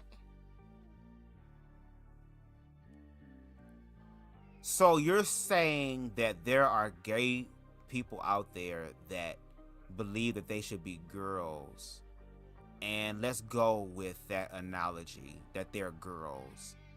They're being told they're girls by their peers Why you walk like a girl? Why you talk like a girl? Why you act like a girl? Why you speak like a girl? Why you dress like a girl? Why you this? Why you that? Whoop-de-whoop-de-woo. So if we're going to play that game, they learn it from their peers. So maybe you should be addressing their motherfucking peers if that is the case. Secondly, just because you are feminine does not mean that you are trans, and that's why trans experiences and trans information and gender affirming care and all that shit is fucking important, because it helps you to understand if you are that or not. Like, what in the fuck what do y'all hear? What do y'all see? Because Mason is sitting here explaining the shit to y'all, and y'all are making a conscious choice to deliberately be ignorant as fuck. Well, I thought I was this and I thought I was that, but you the person having the rational conversations? Yeah, maybe rational in that space, but in the objective world, obviously you're not having that motherfucking conversation at all, because now there's still this fucking problem going on that y'all can't even seem to figure out. And everybody's shooting me and flanking me and shit from the back. And my controller is, come on, move. Y'all give me a second. Again, I'm playing the Division 2, baby. I'm playing the future of America right now. And just so y'all know, I'm playing as a black woman too, because I love femme fatales, baby. I love a woman that can fuck a motherfucker up if they need to. I love that. If I have children and I have a daughter, whether that is a bio daughter or a trans daughter, one thing my daughter gonna know how to do is to whoop ass, regardless of whoever the gender it is. Male, female, man, woman, fucking furry, doesn't matter. You a mammal, you breathing, you get messed up by my child. No shade. That's just me. But anyway, let me shut the hell up and continue, because I gotta focus on not getting blown up, because this motherfucker got a grenade launcher. Damn. But let's continue. Actually, do you have something else you want to finish? I was going to say what you were saying, the question was really, if I had a son that was saying, I think I'm a girl, it's like, well, do you think it's okay to affirm that they are just a son, they're a boy as they are, and yes, they have more feminine traits, but that doesn't mean you should transition into a girl. You are who you are. This is exactly what I wanted to go back to, actually, about what is a woman, what is a man, because it felt a little contradictory of what you were saying. Hold on, Miss Mamas. You the one that's sending you the real female and the real biological woman, so why don't you tell us what a woman is? I mean, we got you in the room. I know, societally speaking, they're told that women are supposed to shut the hell up and look pretty. But you're having a conversation with people who are either of the queer community or allies to the queer community. So you can go ahead and insert yourself in the conversation, because men see gay people, trans people, and women all the fucking same. They see them as weak. And then you have women up here literally fighting to prove that they are indeed weak. What's up, Queen Amber? Hey, gender is actually, like, there's all these broad, like, it's actually not as black and white, and yet when you described womanhood, it was, oh well, they might have more feminine characteristics, and that means they want to identify more in these more feminine, typically mother or woman type of characteristics. In the American context, it's not right. But then objectively. why? I'm just very interested in the idea of why can't it just be that, like what you were saying, that if you're biologically a male, but you lean towards these specific personality traits or characteristics, why does it have to mean that means you're a woman, when we're also saying that a woman can be another way, and that doesn't mean that they're not a woman? So it doesn't actually mean to me it feels contradictory. Like if a woman is, I'm a woman and I like more masculine traits, right? What's considered typically masculine traits or masculine clothing, but you're saying, yeah, that person's a woman. But then if a man is saying, I'm a woman and I have more, it's because I like these more woman traits. Do you see how that feels contradictory? But at the same time, we just did on the live for T where they were talking about Trish, and Trish is a whole biological female, a woman, but she's a different type of woman. She's more of a butch woman. Y'all would say that she's trying to assimilate to men or being a man, but she stated that she don't want to be a man. She is a woman. But do you see how there are masculine women who still honor their womanhood? Who have not forgotten that they are women? So, to Amir's perspective, these butch lesbians then need to become trans men. But if that is the case in the past, then wouldn't the percentage of trans people be higher than what it is? And y'all talking about queer people feeling and feeling and feeling and feeling and feeling. And then when the queer people don't just feel, but actually go out and get research done, be affirmed so they can figure it out outside of the perspective, outside of the lens of heterosexual people. Now, when they do that, y'all don't have no control over it. And then, see, when you have privilege, accountability gonna always feel like an attack. I'm gonna say that again. Whenever you have privilege, accountability is gonna always feel like a fucking attack. And again, y'all have not helped me. It's 10 of y'all in the building right now. Shout out to the 10 of y'all. If I'm wrong, let me know. If Amir is right and I'm fucking up and I'm misinterpreting it, let me know. Because if you sit up here and allow me to speak and you don't say shit about it, you are now an accomplice to this. And God watching, since y'all know God watch, right? So God is watching. So let's continue. No, so the focus right here, again, is that gender is a spectrum. There's a lot of things that apply to different people that are ascribing to a different gender. So that's not to say that every single thing that's masculine is man. Every single thing that's feminine is woman. There are feminine men and there are masculine women. But that doesn't necessarily mean that people are confined to these boxes. And what I'm trying to say is there's a distinct separation between gender and sex. Sex is something that has to do with people's primary sex characteristics. This can oftentimes be chromosomes, this can oftentimes be genitals, and then secondary sex characteristics play after that. Men are typically associated with more hair, body hair. Men are typically associated with longer Adam's apples, with bigger muscle mass. These are all secondary sex characteristics. Neither of those have any bearing on somebody's gender. Gender, again, is how they are moving through the world. It is the social role that is applied. So when I was saying masculine is typically associated with men, that's in the American context of a very binary system that is derivative of a Puritan Christian ideology. I'm not saying that's inherently wrong. People can feel comfortable however they want to move through the world. My big idea is maximizing human freedom to be able to determine what is best for your own life. And to say that we need to confine people or say this is wrong the way that you're approaching the world versus this is good the way you're approaching the world, I think does us a disservice and regresses from social civil rights that we've been able to achieve. Girl, we quiet as hell, girl. We come on, Miss Mamas. You the one having the rational conversations and you know what the hell going on. But now we're starting to see that now as I continue, like after I did my video essay and been able to do more research and remember things from the past, we can obviously see now what happens when you are just a voice piece, but you don't study to show thyself approved. Shout out to Ground News, baby, but you're going to need more than Ground News to become objective.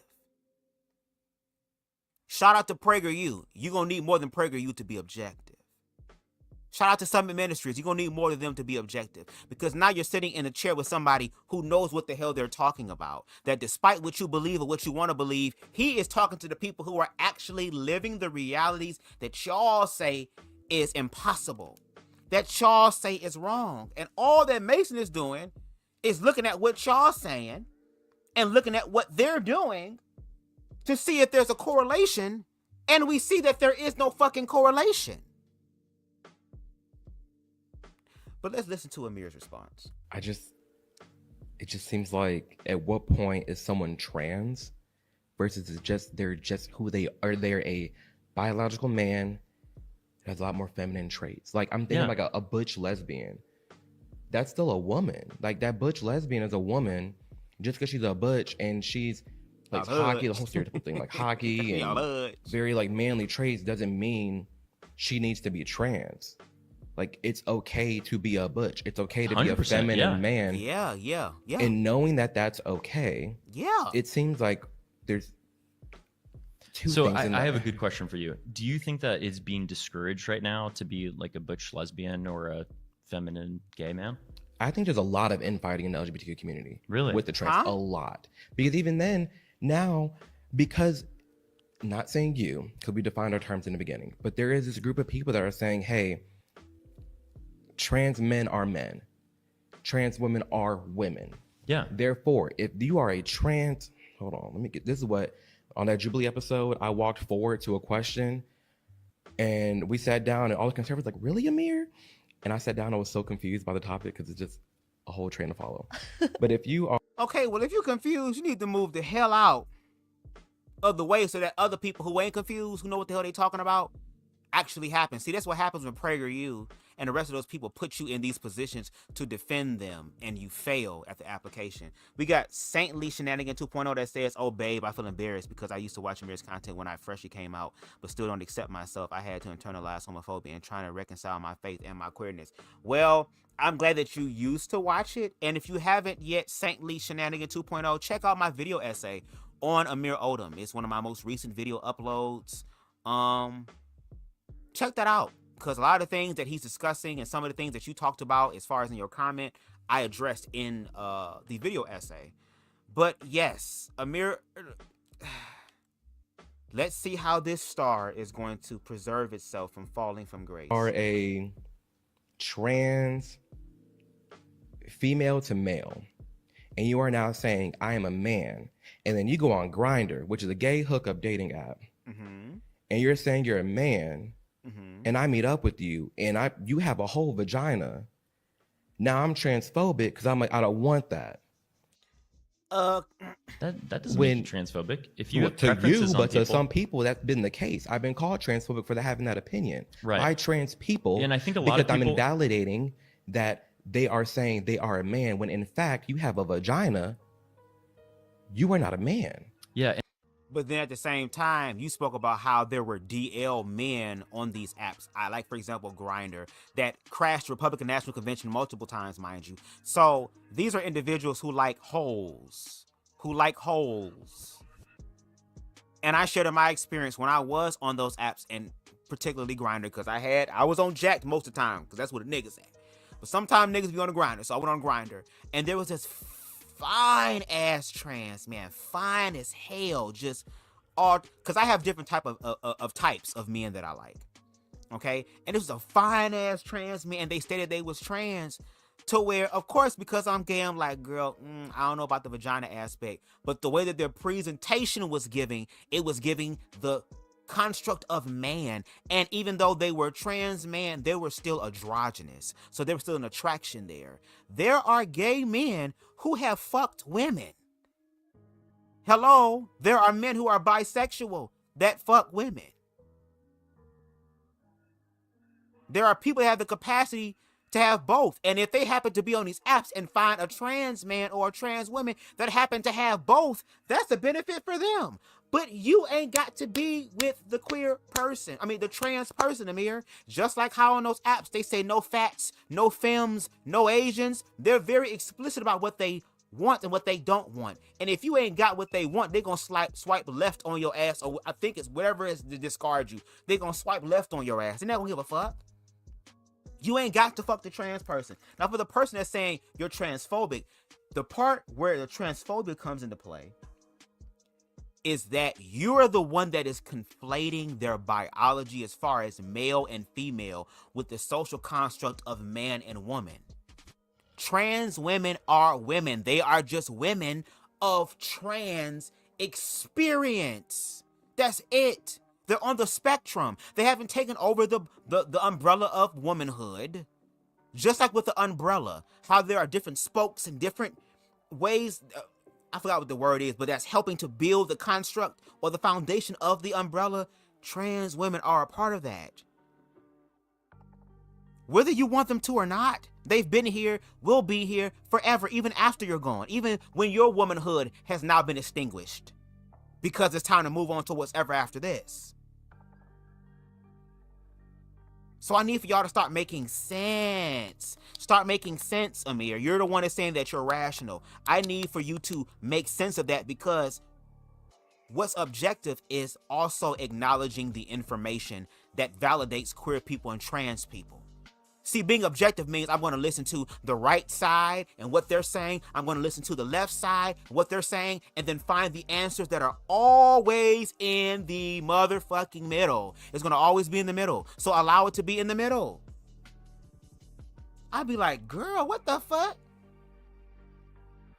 Saintly says, I watched the video essay. You left no crumbs. Mamas, hey, it was about damn time somebody called him out for his anti-blackness and selling him out on his own community. And if you want to help that video to grow even more, if you go to the comment section, I think you can scroll to the left.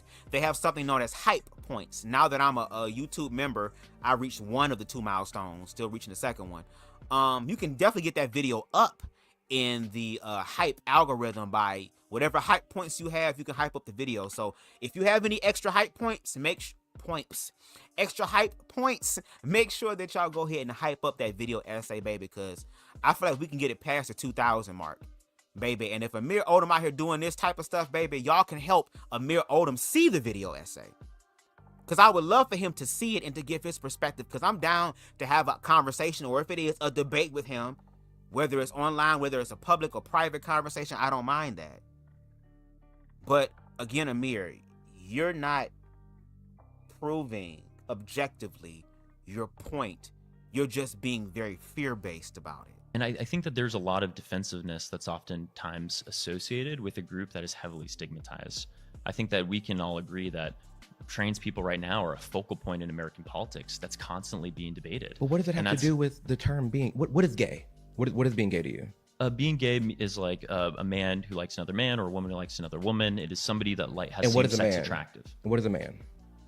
A man is somebody who, again, associates with male social characteristics. So you don't think, like for me, the term gay, biological man that likes a biological man, you don't think that's gay? I think that's gay, yeah. Okay, is that locked down? Like, is gay mean only biological man likes biological man, or could it also be a biological man that likes a female to male? Are they gay too? Well, gay is the umbrella term, is just same-sex attraction. But if you want to talk about gay as in specifically referring to men, it's men that like other men. It's just how it is. It's that simple. I think that we're trying to complicate a lot of things that are pretty simple. And I think if you have genital preferences, and on top of that, you got a whole man, Amir. You got a whole husband at home. So you shouldn't have to worry about nobody on Grindr hitting your ass up talking about, do you want this trans pussy on you? You ain't got to worry about none of that. You have your white knight at home that's going to be able to pick you up and pound your shit into Pound Town in such a way that you can forget about all this trans shit, girl, and go ahead and get your gots gotten, okay? So again, bring me somebody who actually dating. That's what I'm saying. Like, bring me somebody who actually going through this ish in their real life that can give some validity to it, because Amir is not that one. You vocalize that, as you have. And I don't think you should feel bad for Which having is gay, this particular right? preference. Gay is a genital preference. No, I think being gay is men liking other men. Yeah. And again, because trans men are men, there are some gay men that are going to like men. Trans men. Bio men. Hello? And again, when they think of gay, when they see men who are masculine that are gay, they can't fucking believe it. You ain't gay. You ain't gay, because again, gay is just feminine, but there are gay masculine men, correct? All right then. So this idea that you understand what being gay is, baby, you don't really understand it objectively. You found it for you, and that's the point. You're supposed to find it for you. That's what you're supposed to do. And I'm glad you found it. Damn, they keep fucking stopping me. Fuck. Yeah, kill them, bitch. Get them. Oh my God, girl. Oh, Jesus Christ. These hoes shoot me from the back and from the side and shit. I can't. Let's continue. Okay, should I move on to the next question? I don't know. You sound like you're really confused, but I think it's pretty simple. Men like other men. That's being gay. Like, but I think to me, men hasn't quite been defined yet. No. Yeah. Like what you're saying, it feels a little bit in circles. I think that's kind of where it always, like, this whole conversation could just be that question based on you're a biological man. It's How do you clear. know? I can tell. Through what way? Through your secondary characteristics you were explaining. Perfect. I don't have to look at your penis That to know is you're a man. perfect. No, but you just perfectly described No, but it. I though. trust that you're a man based off how you're Based looking. on that. Exactly. But- so but- we but if all we go- just Baby, Mason just clocked y'all. Just clocked y'all. Y'all so worried about the what you have between your legs, shit like that. I'm just gonna take your word on it because they show up in that fucking way, correct? So do y'all not see how y'all walk into y'all own fucking talking point being used against y'all? Am I the crazy one? And if I am, you are obligated to tell me that I'm crazy because, baby, didn't nobody on this motherfucker prove to me yet about that objectively. Objectively.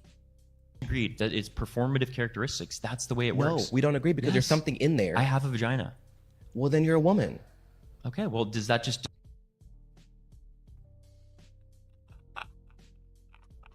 So they did not know that this person, from what they're saying, is that they were born female. But look at how they showing up. Look at how they're showing up. And if he never would, if he never would open up his mouth and said that he has a vagina, they wouldn't have known. But see, it goes back again to the whole assimilation aspect. Even when they assimilate, even when they do what they want to do, just like we heard in the other video, as they said in the other video on T for T's live, well, I have no problem with trans people in the bathroom as long as they get their shit cut off. But yet, here it is, this person, they didn't even know that this person has a vagina, and now that they know, what do they say? You're a woman. No, he's technically a female. He's technically a female.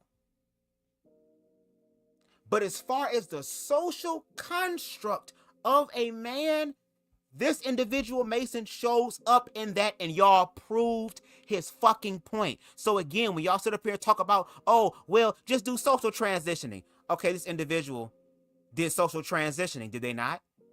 They also took some hormones, I'm going to believe, did they not? They ain't get nothing cut off or resculpted, correct?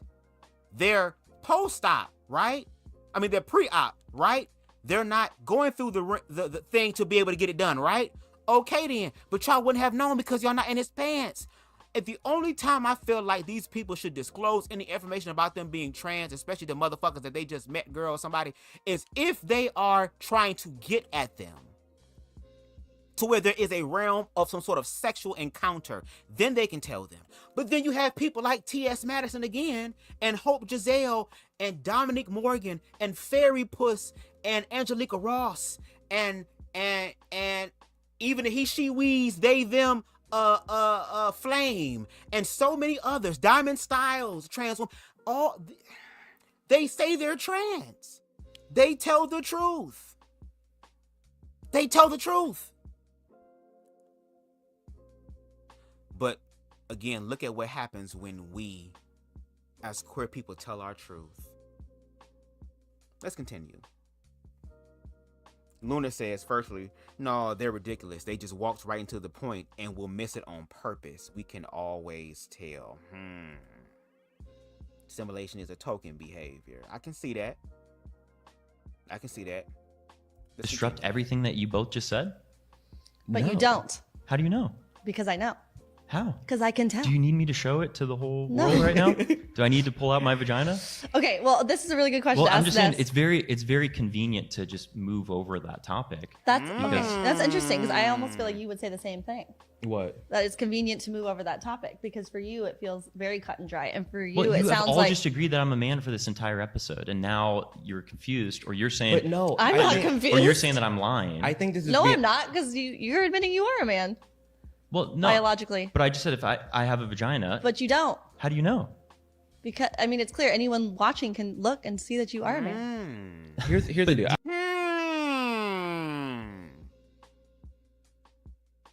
Do y'all know the bodybuilder and fitness instructor, and I hope I remember their name right. I think their name is Jason. They were featured on one episode, unfortunately, of one of the Come Up episodes over on Gemini Field's platform. Make sure y'all subscribe to them. You couldn't tell. This person was jacked the fuck up. Muscles. The deep voice. That's all this stuff. And they're a trans man. I wouldn't have known unless someone said that this person was trans. So again, you don't know. That's what I'm saying. Like, y'all are creating this boogeyman fear shit in y'all own head in reference to how trans people show up in the world. And if they show up in the world, again, where's the fucking proof of them showing up as the boogeyman? I am the boogeyman. I'm going to get you. Where? Where's the boogeyman getting? Where is Art the Clown slicing hoes up? Slicing, dicing, repricing body parts. Where is it at? And what y'all don't understand is that Mason honors y'all's perspective of man and woman because it's real for y'all. But what's real for y'all does not have to be real for me. Point blank, period. And the gag about it is that regardless of what you believe, you just prove their point on how society will look at Mason or someone who has assimilated the way that Mason has, or a trans man that is assimilated to what they say men should be like. And then y'all are confused when you find out the truth. Again, damned if you do, damned if you don't. And if I'm gonna be damned in this motherfucker, then I'm gonna do what the hell I'm gonna do then. Since it's gonna be damn. Damn. Do you see the contradiction here? No. Yes, because you of course haven't you don't seen that. see You're it, Miss saying that you Mamas. know what my genitals are, which again, it's weird to fixate on genitals because you just said that you know okay, that hold I'm a on. man. Can I say something real quick? Yeah. It's weird to fixate on genitals. The entire reason I am gay is because of genitals. The entire reason someone's bisexual is because of genitals. The entire reason someone's straight is because of genitals. You either like what you have, like what you don't have, or like both. That is genitals, that is sexuality. That is very cut and dry. It is. And to your point, when you were speaking earlier about how personalities, yes, that can be the starting aspect on being attracted to somebody. But as we can see, attraction alone don't mean that what the hell you want is going to obviously manifest. Because as we can see in the queer community, even though Amir has the ring and it did mean a thing, a lot of other people don't have that experience. So again, it's more than just that. Y'all are focusing on the genitals as a talking point to tell people, oh, well, since you have these genitals, this is what you're supposed to be, and this is how you're supposed to show up. Point blank, period. And then when we ask y'all to explain y'all position on why y'all infatuated with the genitals, it comes from a place of fear. Oh, well, it's about what you're going to do with that genitals or those genitals. And the people that be saying that shit, I be like, first of all, to think that I would waste my genital energy on you, first of all, is already a form of disrespect. Because it always be, and I hate talking like this, but it always be the people that I find unattractive talking about I want them. Baby, I'm lost for words because I can't even think of a comeback. Very cut and dry to say someone who has a penis, who likes someone else who has a penis, is gay. That's what I'm saying, and that's what you are saying you disagree with. Well, yeah. And that's why I'm sitting here like just silent, just dumbfounded, because to me, I feel like it's been cut and dry for forever. Maybe not forever. I'm not going to go back to like the whole Mayan history or whatever, but like it seems so cut and dry. Like you either like, what you have, don't have, or both. And we have terms for that. And once like the LGBTQ plus community, LGB, very clear cut defined, sexuality, you know what it is.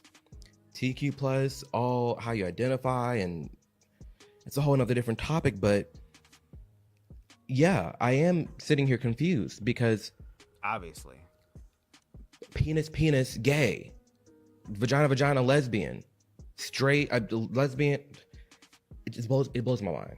Like it stresses me out. I'm just like, I think how it's perfectly did we get fantastic with how clear cut it is that your existence you understand definedly. That's totally great. I'm not trying to discount that. I'm saying the idea that not recognizing people built different, it's going to be different for other people. That's where, when it comes to a policy level, it becomes very destructive, because for other people that it is clear cut and dry, you're saying, no, it's not actually, you're confusing me. That doesn't make sense. which it's not helpful moving through a society. How many sexes, like how many organs are there? How many organs? What do you mean? Like genitals? Yeah. In particular? Well, we have people with XX karyotypes that typically are Broadly vagina. speaking. We Broadly have people that speaking. with XY that are typically penis. We have XXY. We have triple X's where there are oftentimes male gonads that are with female reproductive organs. So I think if we're scientifically talking objectively, it is going to be a case by case basis. But that's why sex is. How often is it case by case? Like, are we just, if we're being if we're being just real right now? Amir, do you know what bimodal means? Bimodal. Hold on, let's not talk about how it is. You haven't brought up any sort of motherfucking facts or points yet, sir. You haven't brought anything up yet, sir, except the talking points that you rehearsed with Turning Point USA and them. So again, you gotta prove some stuff. Distribution. Tell me. So this is something I had a conversation with Charlie about, and he conceded that this is not something he knew, and we came to a common ground after this. So maybe in respect to Charlie Kirk, we can all have a common understanding right now. Bimodal distribution means that there are two modes. A mode going back to what we learned in elementary, middle school, they're mean, median, and mode. Mode is oftentimes the distribution where there's the most in common. And the two modes that we see in broader society, internationally and domestic, are male and female, right? That's the bimodal. But that does not mean that there are not externalities on the outsides of those graphs. There are not externalities in the middle. That's where we get people that are like intersex and people that just don't identify with the male-female binary distribution. So the bimodal means that a majority of people are feeling this way. So it's totally understandable why most people only see in terms of those two ideas. And you could go through your whole life never interacting with somebody who doesn't agree with those two ideas. And that's totally fine. Nobody's discounting that. But where the problem comes is when we fixate so much on those that don't adhere to the bimodal and they're somewhere in the middle or they're somewhere on the opposite ends. And we say, this is weird, this is wrong, this should be stigmatized, or this should be legislated against. That's the difference. Why is it a problem to just point out what 99% of people experience in life and saying, hey, odds are you are going to meet somebody with a penis or a vagina? I think none of us here are saying everything else doesn't exist. No. But I think just going back to sexuality and saying, yeah, a gay man is a gay couple is someone with the penis, like someone with the penis, that's fine. And that's okay. And that is the standard. That is what it is. And I think we get to a certain point where we try to appease everybody and try not to hurt anybody's feelings, or we're so like our judgment is like clouded by our empathy. Like, why can't we just be real and just say, yeah, it's penis or vagina, gay, straight? Girl, like, you can still like the penis, girl. Do you not like penis now? You can still like it. I'm trying to understand how the fuck it's affecting you the way you talking. And again, you got the ring, my nigga, so I don't understand. You getting dick every night. You ain't got to worry about no trans shit. You got it. And what you're saying is completely dismissive because it's like, oh, we're talking about 99%. Yes, it's the 1%, and y'all are gagging at being able to accommodate or include 1%? Bitch, let me pause. Let me find a place where I won't get shot up at on this game. And let me pause real quick.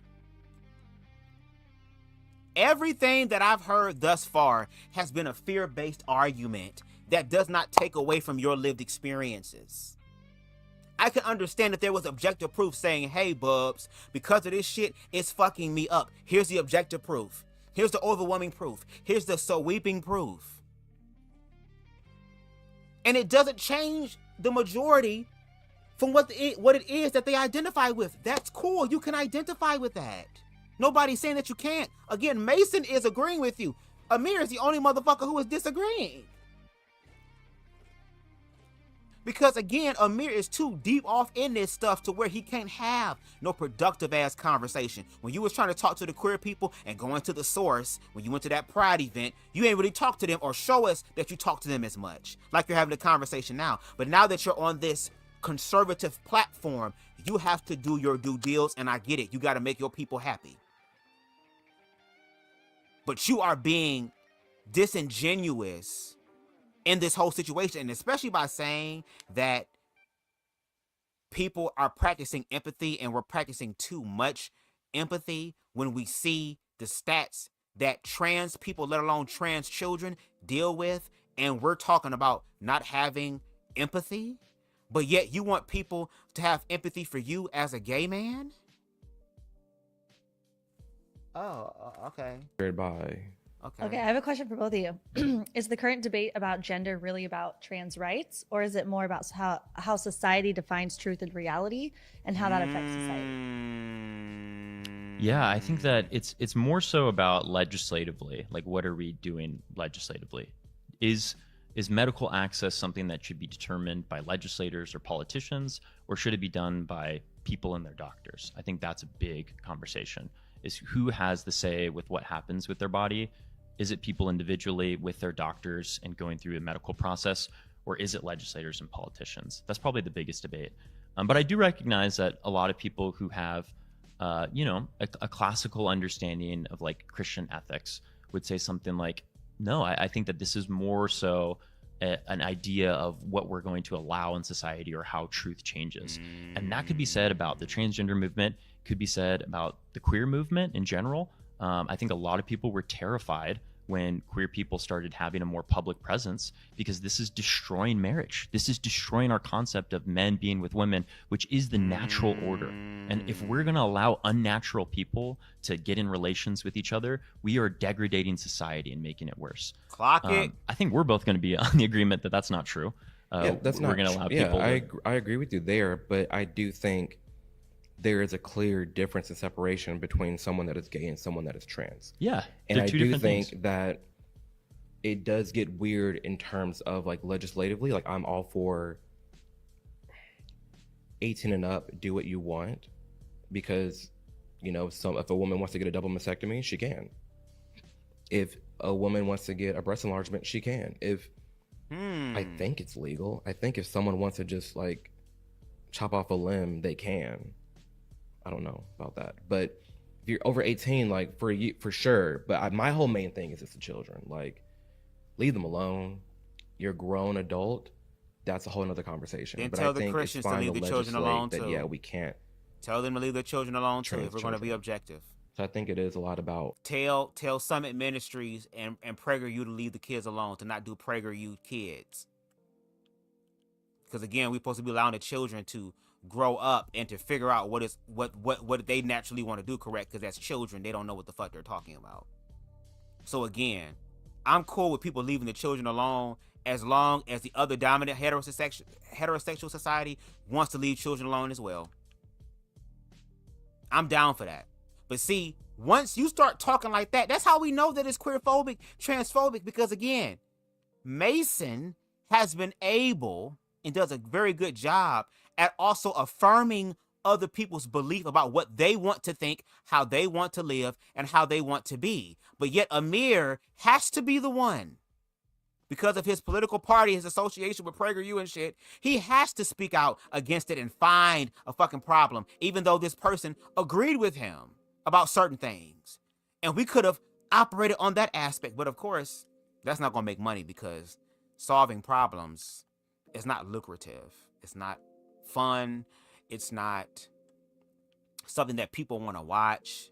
It's not something that is going to bring the views in, because everybody loves fucking drama. And the sad part about it is that children, as much as we're debating about them, are going to be affected by this. And as somebody who was once a child who also realized they were gay, oh baby, it was a horrible experience. So if I went through what I went through as a gay man, I can only experience what trans children have to go through. Especially since everything is in 2, 4, and 8K now.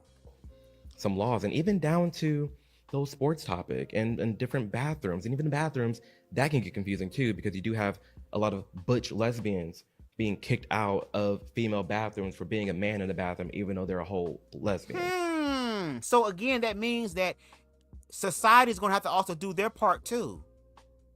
Because to his point, there were lesbian women, and we've seen a few videos of them, where they got discriminated against and thought that they were trying to be trans because of the way they presented. Like, this shit is going over all of their heads, and this is where the gag is coming in. Like, girl. That does happen. I'm not going to say that it doesn't. But in terms one of enough? the sports, Isn't one enough? the children, and the weird cases of the trans people that don't even try. Because, like, back in the day, I feel like if you were trans, like, you was really trying to accommodate, you were really trying to pass. But this growing genre of people that just slap on a wig and some makeup and are like, oh, I'm a woman today. I'm going to the women's bathroom. I want a women's dorm. That's where they're really ruining it for themselves. I think I agree that there's a lot of people that are getting hurt by a lot of these anti-trans laws that aren't even trans. I totally would agree with that. Are you asking specifically about the sports, or? Yeah, we can get into the sports, but first I think let's talk about the bathrooms and how you were saying someone might just put on a wig and lipstick and say, "I'm a woman today." Let's go down that road, girl. Because that's what they. That's your thoughts on that? Because that's what they believe. Anyway. Because again, this individual said, well, I might have a vagina. Do y'all want me to show y'all? No, we don't. I'll take your word for it. Oh, no. Because with the trans people, girl, you don't want to take their word for it, girl. You want them to drop them draws. Show me that ass, nigga. That's what you really want them to do. So let's not act like we're not going to do this shit now. No. Let's really keep it real.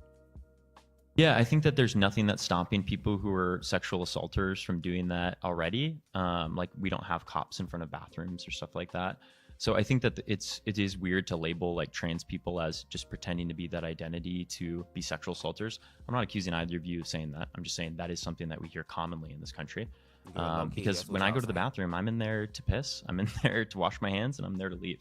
I'm not really looking around at who's in the bathroom with me. Or cruising. And I think that trans people are doing the exact same thing. They're going in to go to the bathroom, they're washing their hands, and they're leaving. What about the case of like someone like Lily Tino, who purposely goes into bathrooms, take pictures, and reacts and rates the bathrooms? Like, would you call that out? Anybody taking photos or videos in the bathroom is weird, whether that's somebody who's trans or whether that's somebody who's anti-trans who are filming trans people as they're using the bathroom, as we've also seen go through social media.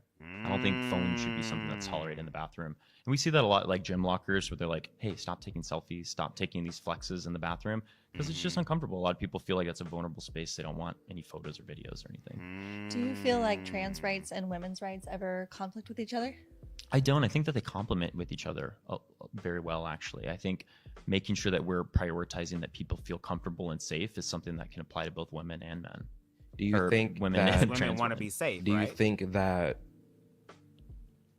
for example, like the swimming team that Riley Gaines was on, do you think it is okay for that entire swimming team full of women?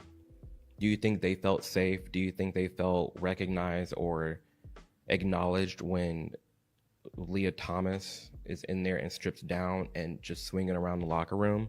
Is that fair to the actual biological women there?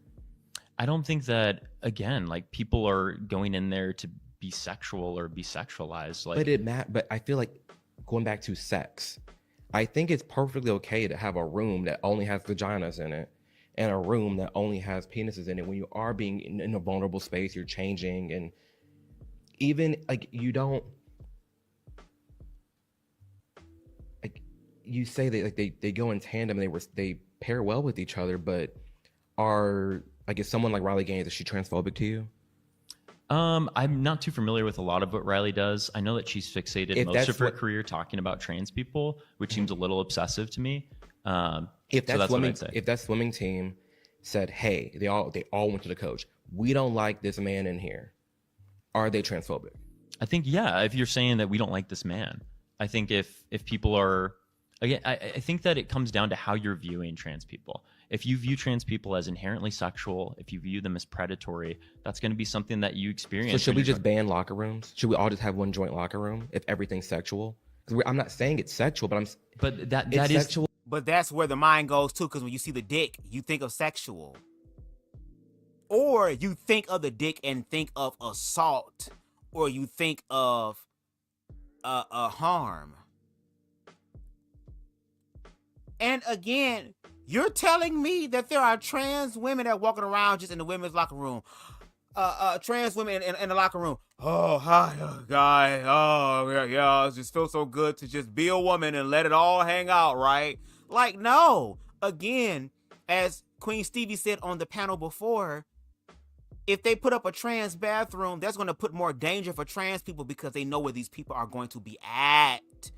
It makes them an easier target. And no shade, if that's going to be the case, if biological women are not allowed inside, I mean, if biological women feel that trans women are not allowed in their bathrooms, then y'all can't go to any bathrooms in the gay club. Because y'all over here sitting here talking about men are predatory, but will go to a gay club and tell a whole gay man to grab your titties. You want to grab them? Yeah, come on, you can grab them.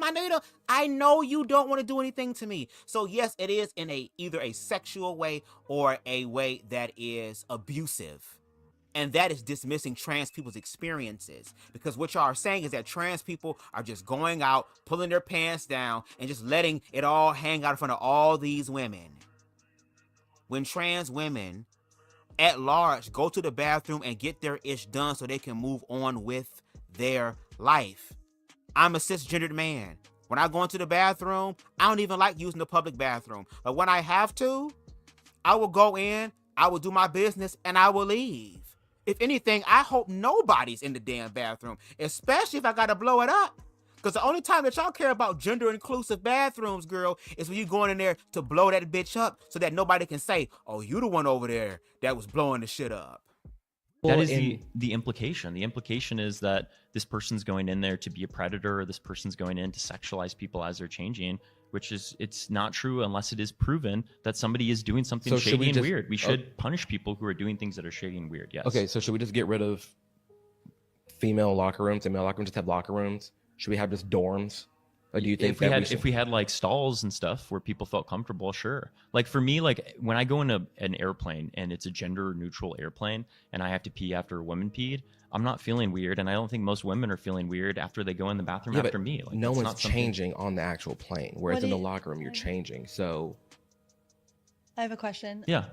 Do you think there is a beneficial purpose to having separate women's locker rooms to men's locker rooms? I think, yeah, that's a good question. Yeah, because the heterosexual men are the ones who are going to sexualize you. The heterosexual men are the ones that's going to be looking at your titties and looking at your ass. They're the ones that are going to make it awkward for you. The ones who actually want to do something to you. Yeah. There are plenty of heterosexual men that cannot control themselves around women and will either take or steal a piece of pussy if the opportunity calls for it. So yeah, for those men who are sexually attracted to women, and then on top of that, if we're going to play that game, then play the complete game as far as, again, the butch lesbians, or if you're lesbian, I want a separate room for them too, because again, they're looking at me and fantasizing about me. And like I said, a lot of times the people who feel like they're looking at y'all, they really not looking at y'all. Y'all want them to look at y'all, and y'all feel some type of way when they not looking at y'all. Again, where's the proof that calls for this level of panic when it comes down to the trans experience? And I haven't heard nothing yet. Question. I think that historically it has been that way to prevent what? Like pervy people or predatory people? Is that the idea? Yeah. Probably, I don't right? know if that's, I don't know if that's really the reason why I am happy to have a separate space. Yeah, maybe I could. Okay, well, why don't you tell us, since you are the biological female? Why do you telling us about women shit? I think it's more just about privacy. It's not so much that I'm thinking, oh, I'm worried that every man that's here on this location where there's option for a locker room is going to be pervy. It's more about vulnerability and privacy. Yeah, and okay, so when you're in the locker room with women, are you walking around butt booty ass naked in front of them, or do you have a robe on, or do you go into the shower and close the curtains so that you can change? Because not everybody that goes into locker rooms and gym locker rooms and stuff do not get undressed to take showers. There are some people that go in to change into their outfit. There are some people who don't even use the locker room. And y'all are trying to find a way to like not make it about sex, but low key still making it about sex because again, oh, it's about the privacy. What do you think this trans person is going to do in the bathroom if they see you? What runs through your head when you see a trans person? That's the question. See, they need to have my ass on these platforms because I'm gonna ask y'all questions. I already heard y'all perspective. I already know what the hell y'all gonna say, girl. I want y'all to listen to what the hell I gotta say, baby, because I'm gonna ask you some shit that you probably haven't been asked before. So again, my question is, what is it about a trans person in the bathroom with you as a biological woman makes you feel in fear of your life or feel like you don't have any privacy? And what we heard from Joy Reid and the other lady is that it's because a dick is involved and women have been conditioned that dick is something that is only for sex only. Now I can understand you in the bathroom and that dick hard in the motherfucker like a $50 jawbreaker in your face and this trans person talking about you want to touch it. Then I can understand, help, help, help. But to Mason's point, where is the harm? Where is the objective harm? And then on top of that, there are plenty of people that do intergendered shit. There's intergender wrestling. There's an individual by the name of Mickey Knuckles, who is a biological cisgendered woman, white woman, who be in these rings with these biological men. And I ain't talking about no WWE, we gonna keep our wrestlers safe. I'm talking about every time she wrestling, she understands that there's a huge possibility that she gonna have some shit fucked up. We're talking about a woman that gets suplexed and body slammed and F5'd, and Mark Henry's the world's strongest slam onto light bulbs, onto boards with fucking what's the word I'm looking for? Barbed wire on it, being hit with damn baseball bats and tables, being thrown into damn windshields and stuff. Like, there are people that can do that. I want to know from Miss Mama's right here in the middle, girl, how's a trans woman stopping your womanhood? Objectively, how is it stopping your womanhood? See, Mason is doing a good job at defending himself from these things because, again, these talking points are not new. Their talking points are old as hell, just like the belief that they have. They're not transformative at all. But for those of us that are transformative in our thoughts, that are transformative as reference to being objective, I wish Mason would ask her questions like, you the female, you the woman right now in this conversation, according to you, the real woman. So why don't we hear it from the source? Since Amir went to the source and heard it from the source and still didn't understand what the fuck the source was saying. What makes you feel more comfortable with women? And I'm not saying that this is not something that shouldn't be the case. I'm just genuinely asking.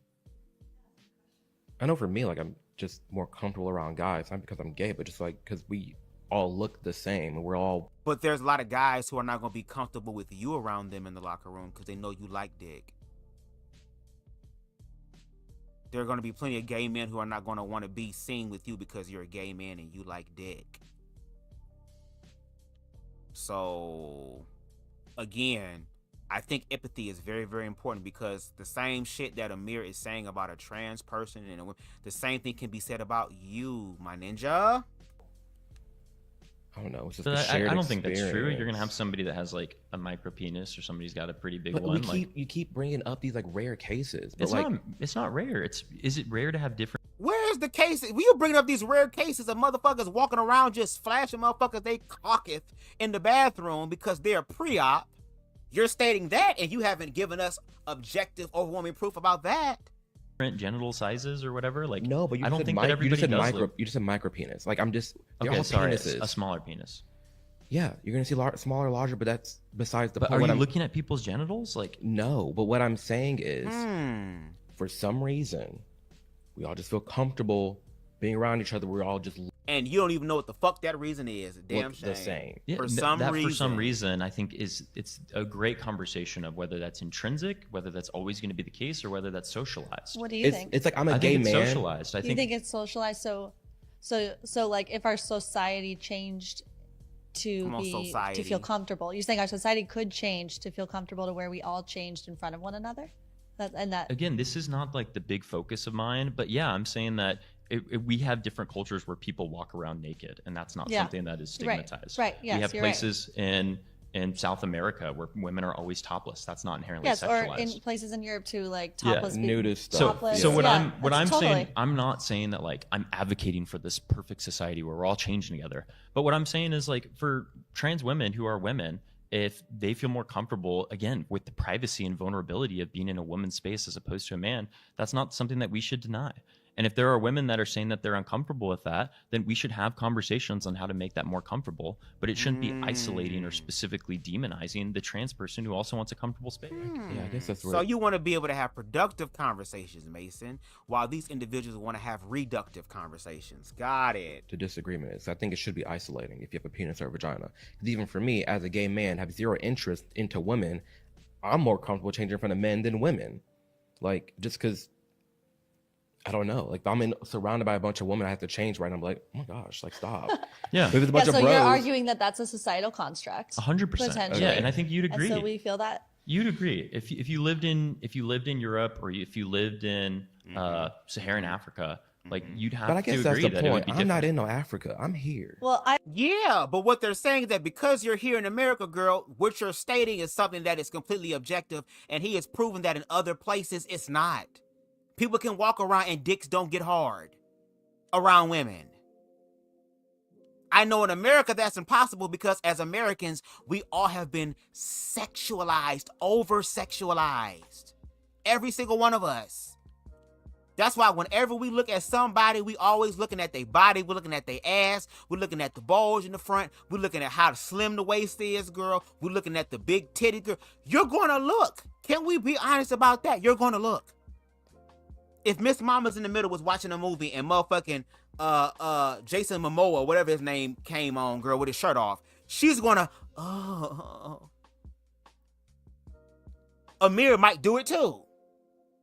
But do you see how that's automatically ingrained in you to be over-sexualized? And what Mason is saying, that that's not something that is monolithic around the world, because there are other people in other countries who are able to do what you're claiming that we cannot do. And the reason why we struggle to do that is because America is fixed in one particular way, as opposed to allowing people to just express themselves and figure shit out on their own.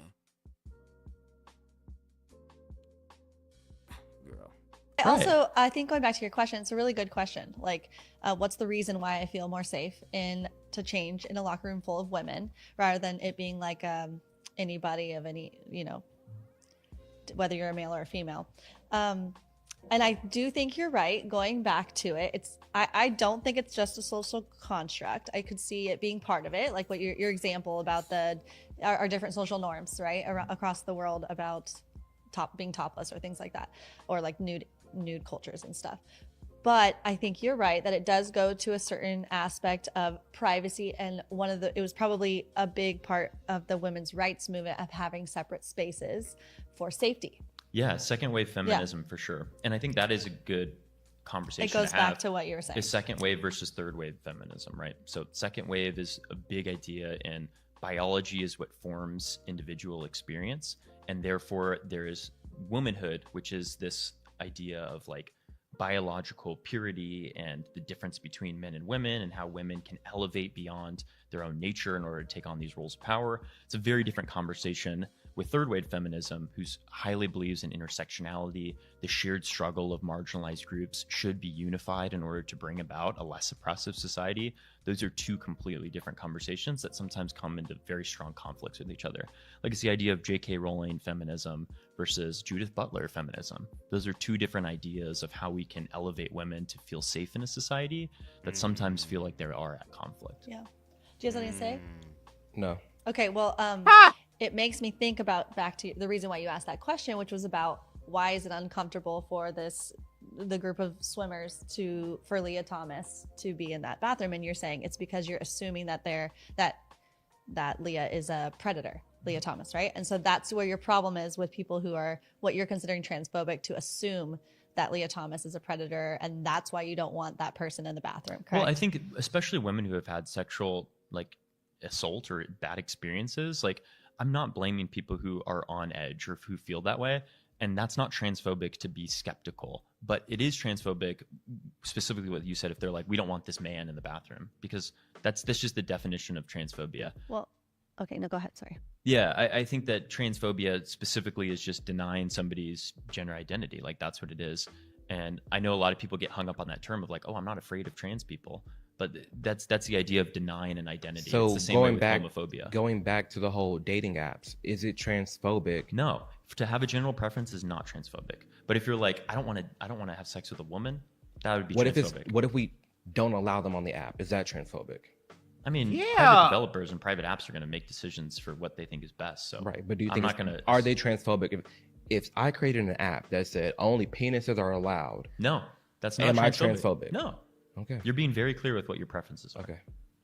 But on a public app, so I actually there are wanted to keep motherfuckers going that probably about gonna this want Leah that Thomas shit. thing, So hey, because as I'm thinking about it, as you're both talking about it, is it possible that the reason might not be transphobia, but more if you go back to the women's rights movement and why women advocated for and wanted separate spaces? Is it possible that it's because women are very aware that we're the weaker sex and that we are more likely to experience violence by men than women, by biological men? And so it's maybe the sheer aspect of knowing that Leah Thomas is a biological man. Is that appropriate Leah Thomas to say? is a trans woman. y'all just literally proved the point that y'all so desperately not try to say.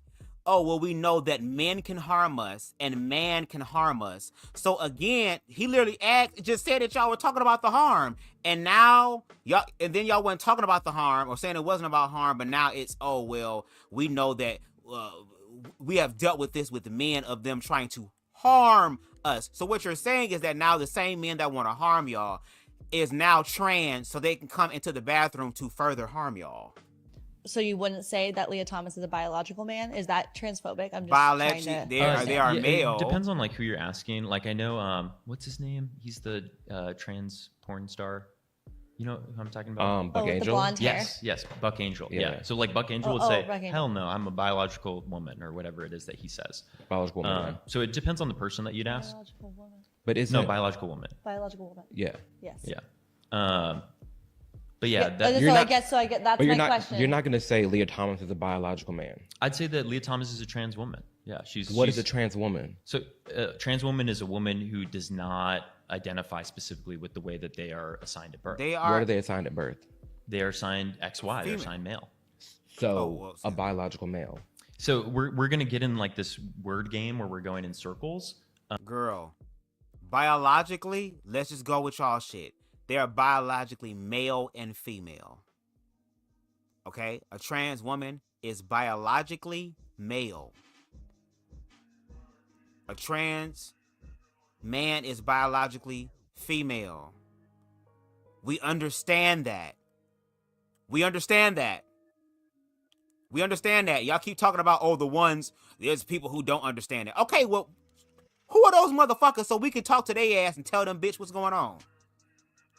Okay? But again, the social construct that they show up in is what they prefer it to be. And y'all are trying to say, well, no, because you were born a male or born female, this is how you should operate and how you should be. Point blank, period. And it's not going to happen. It's not going to happen. And when we do more research, we also understand that during the feminist women's movement, they also had an opposition against the trans community. When in actuality, cisgendered males are the ones that are harming both trans women and biological women. Hello? The reason why I don't say biological woman is because it's inherently already separating somebody from the idea of womanhood. That's why being a trans woman already separate from being a woman? Like, I feel like you're wanting to be nice and be like, well, we're separating, and I get it. But by saying trans woman, that is completely different than just a woman. Leah Thomas is trans for a reason. Transition from male to female. You are transitioning. So therefore, Leah Thomas was a biological male. I don't know why you can't just say that, because that's what a trans woman, like that's what the... Well, because, so the real question is whether or not trans women are women or whether or not trans men are men. And that's what we started this whole combo with. And we're already on the other side of the aisle. So we're going to go in different circles. Well, how? It's a clear question. No, because again, so trans women are under the umbrella of womanhood. Cis women are also women. They're just two different kinds of women. Right. So But you just gave me the definition of a trans woman. Right. A trans woman is somebody who is not aligned with how they're assigned at birth, which is why a trans woman... Or easily saying a trans woman is somebody, yes, who again who is born male, but shows up societally, shows up culturally as a woman. Because just because your ass is a fucking female and a woman, there are different types of women, correct? There are butch women. There are feminine women. There are women who have the capacity for both. There are women that can do a lot of shit, despite what society or how their gender or how motherfuckers interpret their gender to prevent them from actually living the lives that they want to fucking live and can live and will live, regardless of what y'all believe or what y'all want to believe, because if they couldn't do it, they wouldn't be able to do it.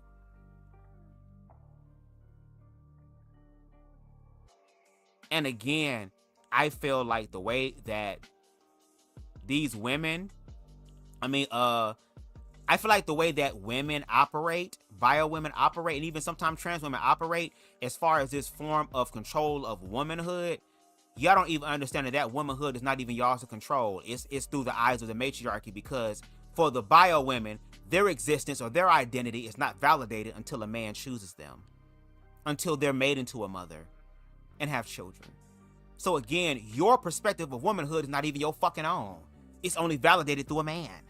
So again, I feel like bio women and trans women have the opportunity to literally bridge the gap and create their own definition of womanhood that they own outside of the realm of patriarchy. Is different from a cis woman. That's Right. the difference. The And reason she just said, is Leah Thomas a biological male? And you won't explicitly say that. Well, I think Yeah, you're doing that because for preference, right? You're doing So that for respect and preference. Yeah, Is that is, why? is it just out of respect? Well, these specific terms have different connotations, but we're both getting the same idea, which Well- is Leah Thomas probably has XY, probably has male genitalia. That's the So hookup. Why is it probably if they are saying they're trans? Because there are trans people. Can there be a trans woman that's not even trans? No, there are trans women who have like XY, or there are trans women who have XXX. Like, Then what's the point of being trans? Why do you just a woman? Well, some people, I think you're getting hung up on the specific definitions, which is why I think definitions matter. I think this is actually my next question. Where do we draw the line between personal identity and collective regulations, especially in institutions like sports schools or healthcare? Does clear lines and definitions, do they matter? You seem to be really, really care about it. And yours is more like, it seems to me, let me know if I'm understanding correctly, that it's about respect and just basically identifying someone as the way they want to be identified as. I think that it's really important when you're talking about definitions and terms to do so in a way that, again, is not implying negative stigma. That is the point. But I think we started this off with already saying we are all respectful. We're all caring individuals. We all have trans friends. We all know trans, like, we're good. I think in this room, everybody in here is good.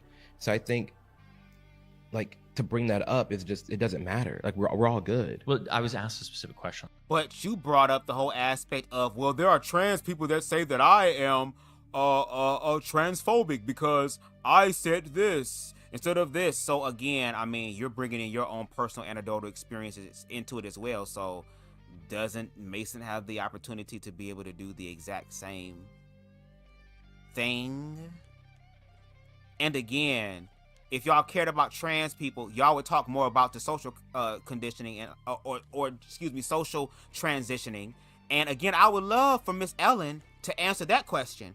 And for the other people that happen to be talking and saying, yeah, in the background, I would have asked them. See, if it was me, I would have asked them, I want to know y'all answer too. Like, what do y'all think? Would y'all allow y'all child to socially transition before any sort of medical stuff? Because now that the person they're talking about, I believe now they're moving it up from children to individuals who are teenagers. So when you're teenagers, you start to have you start developing a little bit of self-reliance in a way. You kind of want to do things on your own. You want to find out your own path, your own way, because now you're able to think for yourself in a better way. And we already know that if you don't care about the children, y'all not going to care about the adults, because y'all are denying trans people's adults' experiences in real life, but are doing it in a way that's like, oh, well, I'm not transphobic, as you do the transphobic shit. That's why I'm bringing it up. Well, the reason why I specifically pointed to it, and I wasn't sure how you were going to feel about it, how I said the fact that women knew that he was a biological man, or is a biological man, and maybe you have problems with me saying that, but well, I had that would problems be with the you saying reason that why he's a biological man. Like, again, it shows like the way that you view. Well, who Leah I'm only Thomas is. what I'm trying to say is the only reason I bring it up is because I think that's where the women, speaking back to the women's rights, and so why they wanted separate spaces was the sheer knowing that they are smaller, that we are the weaker sex, and so Right. And this going back to the sex part, that's where right is that. And with you being the weaker sex, what does that have to do with the conversation? Because you explained that y'all are the weaker sex, which means that y'all are able to be manipulated and easier to be overpowered by a man. So when you see, quote unquote, what you identify as a man in the bathroom because of their genitalia, you have been conditioned to believe that this person is going to assault me. And if that is something in your mind, you need to go to therapy and work that out, because that's a personal problem, boo. Yeah, I think it's just the sex part. I think that trans women will say that they're trans women. So you mentioned medical institutions. That's absolutely important to tell that to your doctor. I don't know any trans women who are saying they're cis women, because that's just a flat out lie, and they can be improperly prescribed certain medicines, which is why we have the label trans woman. You mentioned sports. What was the other one? Education. What about education with that? Oh, actually, no, I said sports. Oh, yeah, I did say education. Yeah, I guess that's a good segue into what your thoughts are into teaching LGBTQ topics in the. So now we get to involve Amir Odom into it, because now we're dealing with LGBTQ+, not just the trans shit. Now we're bringing in the shit that Amir is a part of.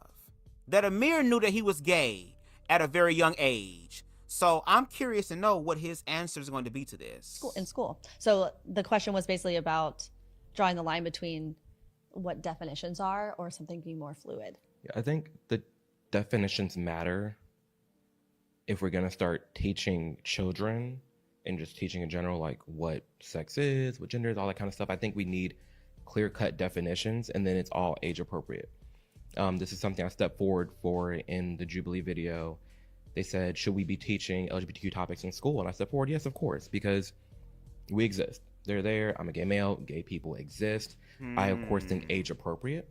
I think whatever straight people are learning at whatever age, introduce that equivalency of being gay. So what do you think is happening when gay people are being brought up in these conversations? You think it's just sex?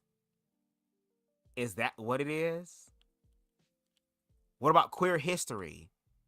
I wish you would have had that, because you would know who the hell Marsha P. Johnson is. You know who the hell Sylvia Rivera is. You know who the hell Miss Major Griffin Gracie is. Gracie, excuse me. But I bet you Miss Mama's over here, who looked like that one woman who sang that one song, I just want to be okay today. I bet you she wouldn't be for that shit. Because you do send a lot of gay kids off to the dark webs of the internet or dark corners, or they're just sitting in class feeling lost, because you are a 10th grader and you know what you like and don't like in 10th grade. And you're sitting there like, well, my penis doesn't work like that when it sees women. So what am I supposed to do here? I think age appropriate, we can start teaching things, but I think in order to teach things, they need to have clear definitions. And I think not having the clear definitions or not saying them in respect of the people that it may offend does a disservice to a lot of. What do you think? Yeah, I think that's why we have terminology that is all applying, right? So like the idea of being queer is non-heteronormative, and heteronormativity is the perceived idea of what you should act like in society, which is based on this idea of. See, I don't even I'm gay. I don't know what you are. I'm not gonna ask. I don't know. I'm gay and I don't even understand or like the idea of queer. Because what you just said can apply to every single person on this planet as far as being an independent person with their own personalities and queer, this way, that way. I think you're just queer. Queer just means you're not heteronormative. So you're not cisgender or you're not heterosexual. Is a feminine man queer? Are they heterosexual and are they cisgender? They're not queer. What is queer? So queer means you're not heteronormative, which means that you're not heterosexual or you're not cisgender. Okay, so even I've been using queer in a different type of way. And y'all, that is the end of the video. I didn't want to keep y'all too long. It's enough. We already at 2 hours and 30 minutes. This is part 1 of that. If y'all want me to do a part 2, y'all let me know in the comments. Shout out to everybody who came through for the live. If you can, please make sure you hit that like button because it helps the channel to grow in the algorithms. We are on the road to 2K, baby, and y'all are helping a leprechaun get to that point. If you really want to help support this platform, not only by liking it does it work, but you can also go ahead and hype up my latest video essay about Amir Odom. So if you want Amir Odom to see this, if you want people who support Amir Odom, who feel like they can educate me on some shit since Amir can't, to see my content, please make sure that you go ahead and give me your hype points. Let me know your hype points. Let me have them hype points. Let me have that motherfucker. Y'all ain't giving it to nobody else, so let me have that motherfucker. No shade. If there's anything in my live that you agree with, disagree with, you want to do your own live, you want to give your own perspective, opinions, critiques, even just read me down for filth, I don't care. You are able to use this live or any of my content on my platform because it is a public platform. The only thing that I ask is that you please at it so that I know that it's real. And if you feel compelled, you can definitely send me a Cash App, okay? $ Conscious TV. That's CONSCIOUZ TV. Again, that's CONSCIOUZ TV. And in the message part, put in there for Bub so he don't spam my shit. No shade. Shout out to T for T being in the building. Shout out for Saintly coming through in the building. And hopefully I'll be able to see you more in the comments, Saintly. I want to be able to know who my new subscribers are. So shout out to you. Shout out to Queen Amber coming through on tonight's live. Shout out to, of course, the king of the shorties, King Deshaun, with his oil and macadamia nut butter shit. Shout out to Queen Spicy for being in the building. Shout out to Kenneth Tooks being in the building. Make sure y'all can subscribe to them as well. Shout out to Queen Spicy, who's going to catch me in the replay. Okay, I think that is everybody. So shout out to everybody who came through. Shout out to those who peeked their head in. Shout out to the replay gang. Shout out to those who were in the bushes. And until next time, everybody, y'all enjoy the rest of y'all Monday morning. And I'll holla. Peace. Can be anything I choose in this round. We are a sound vibration too deep to tell.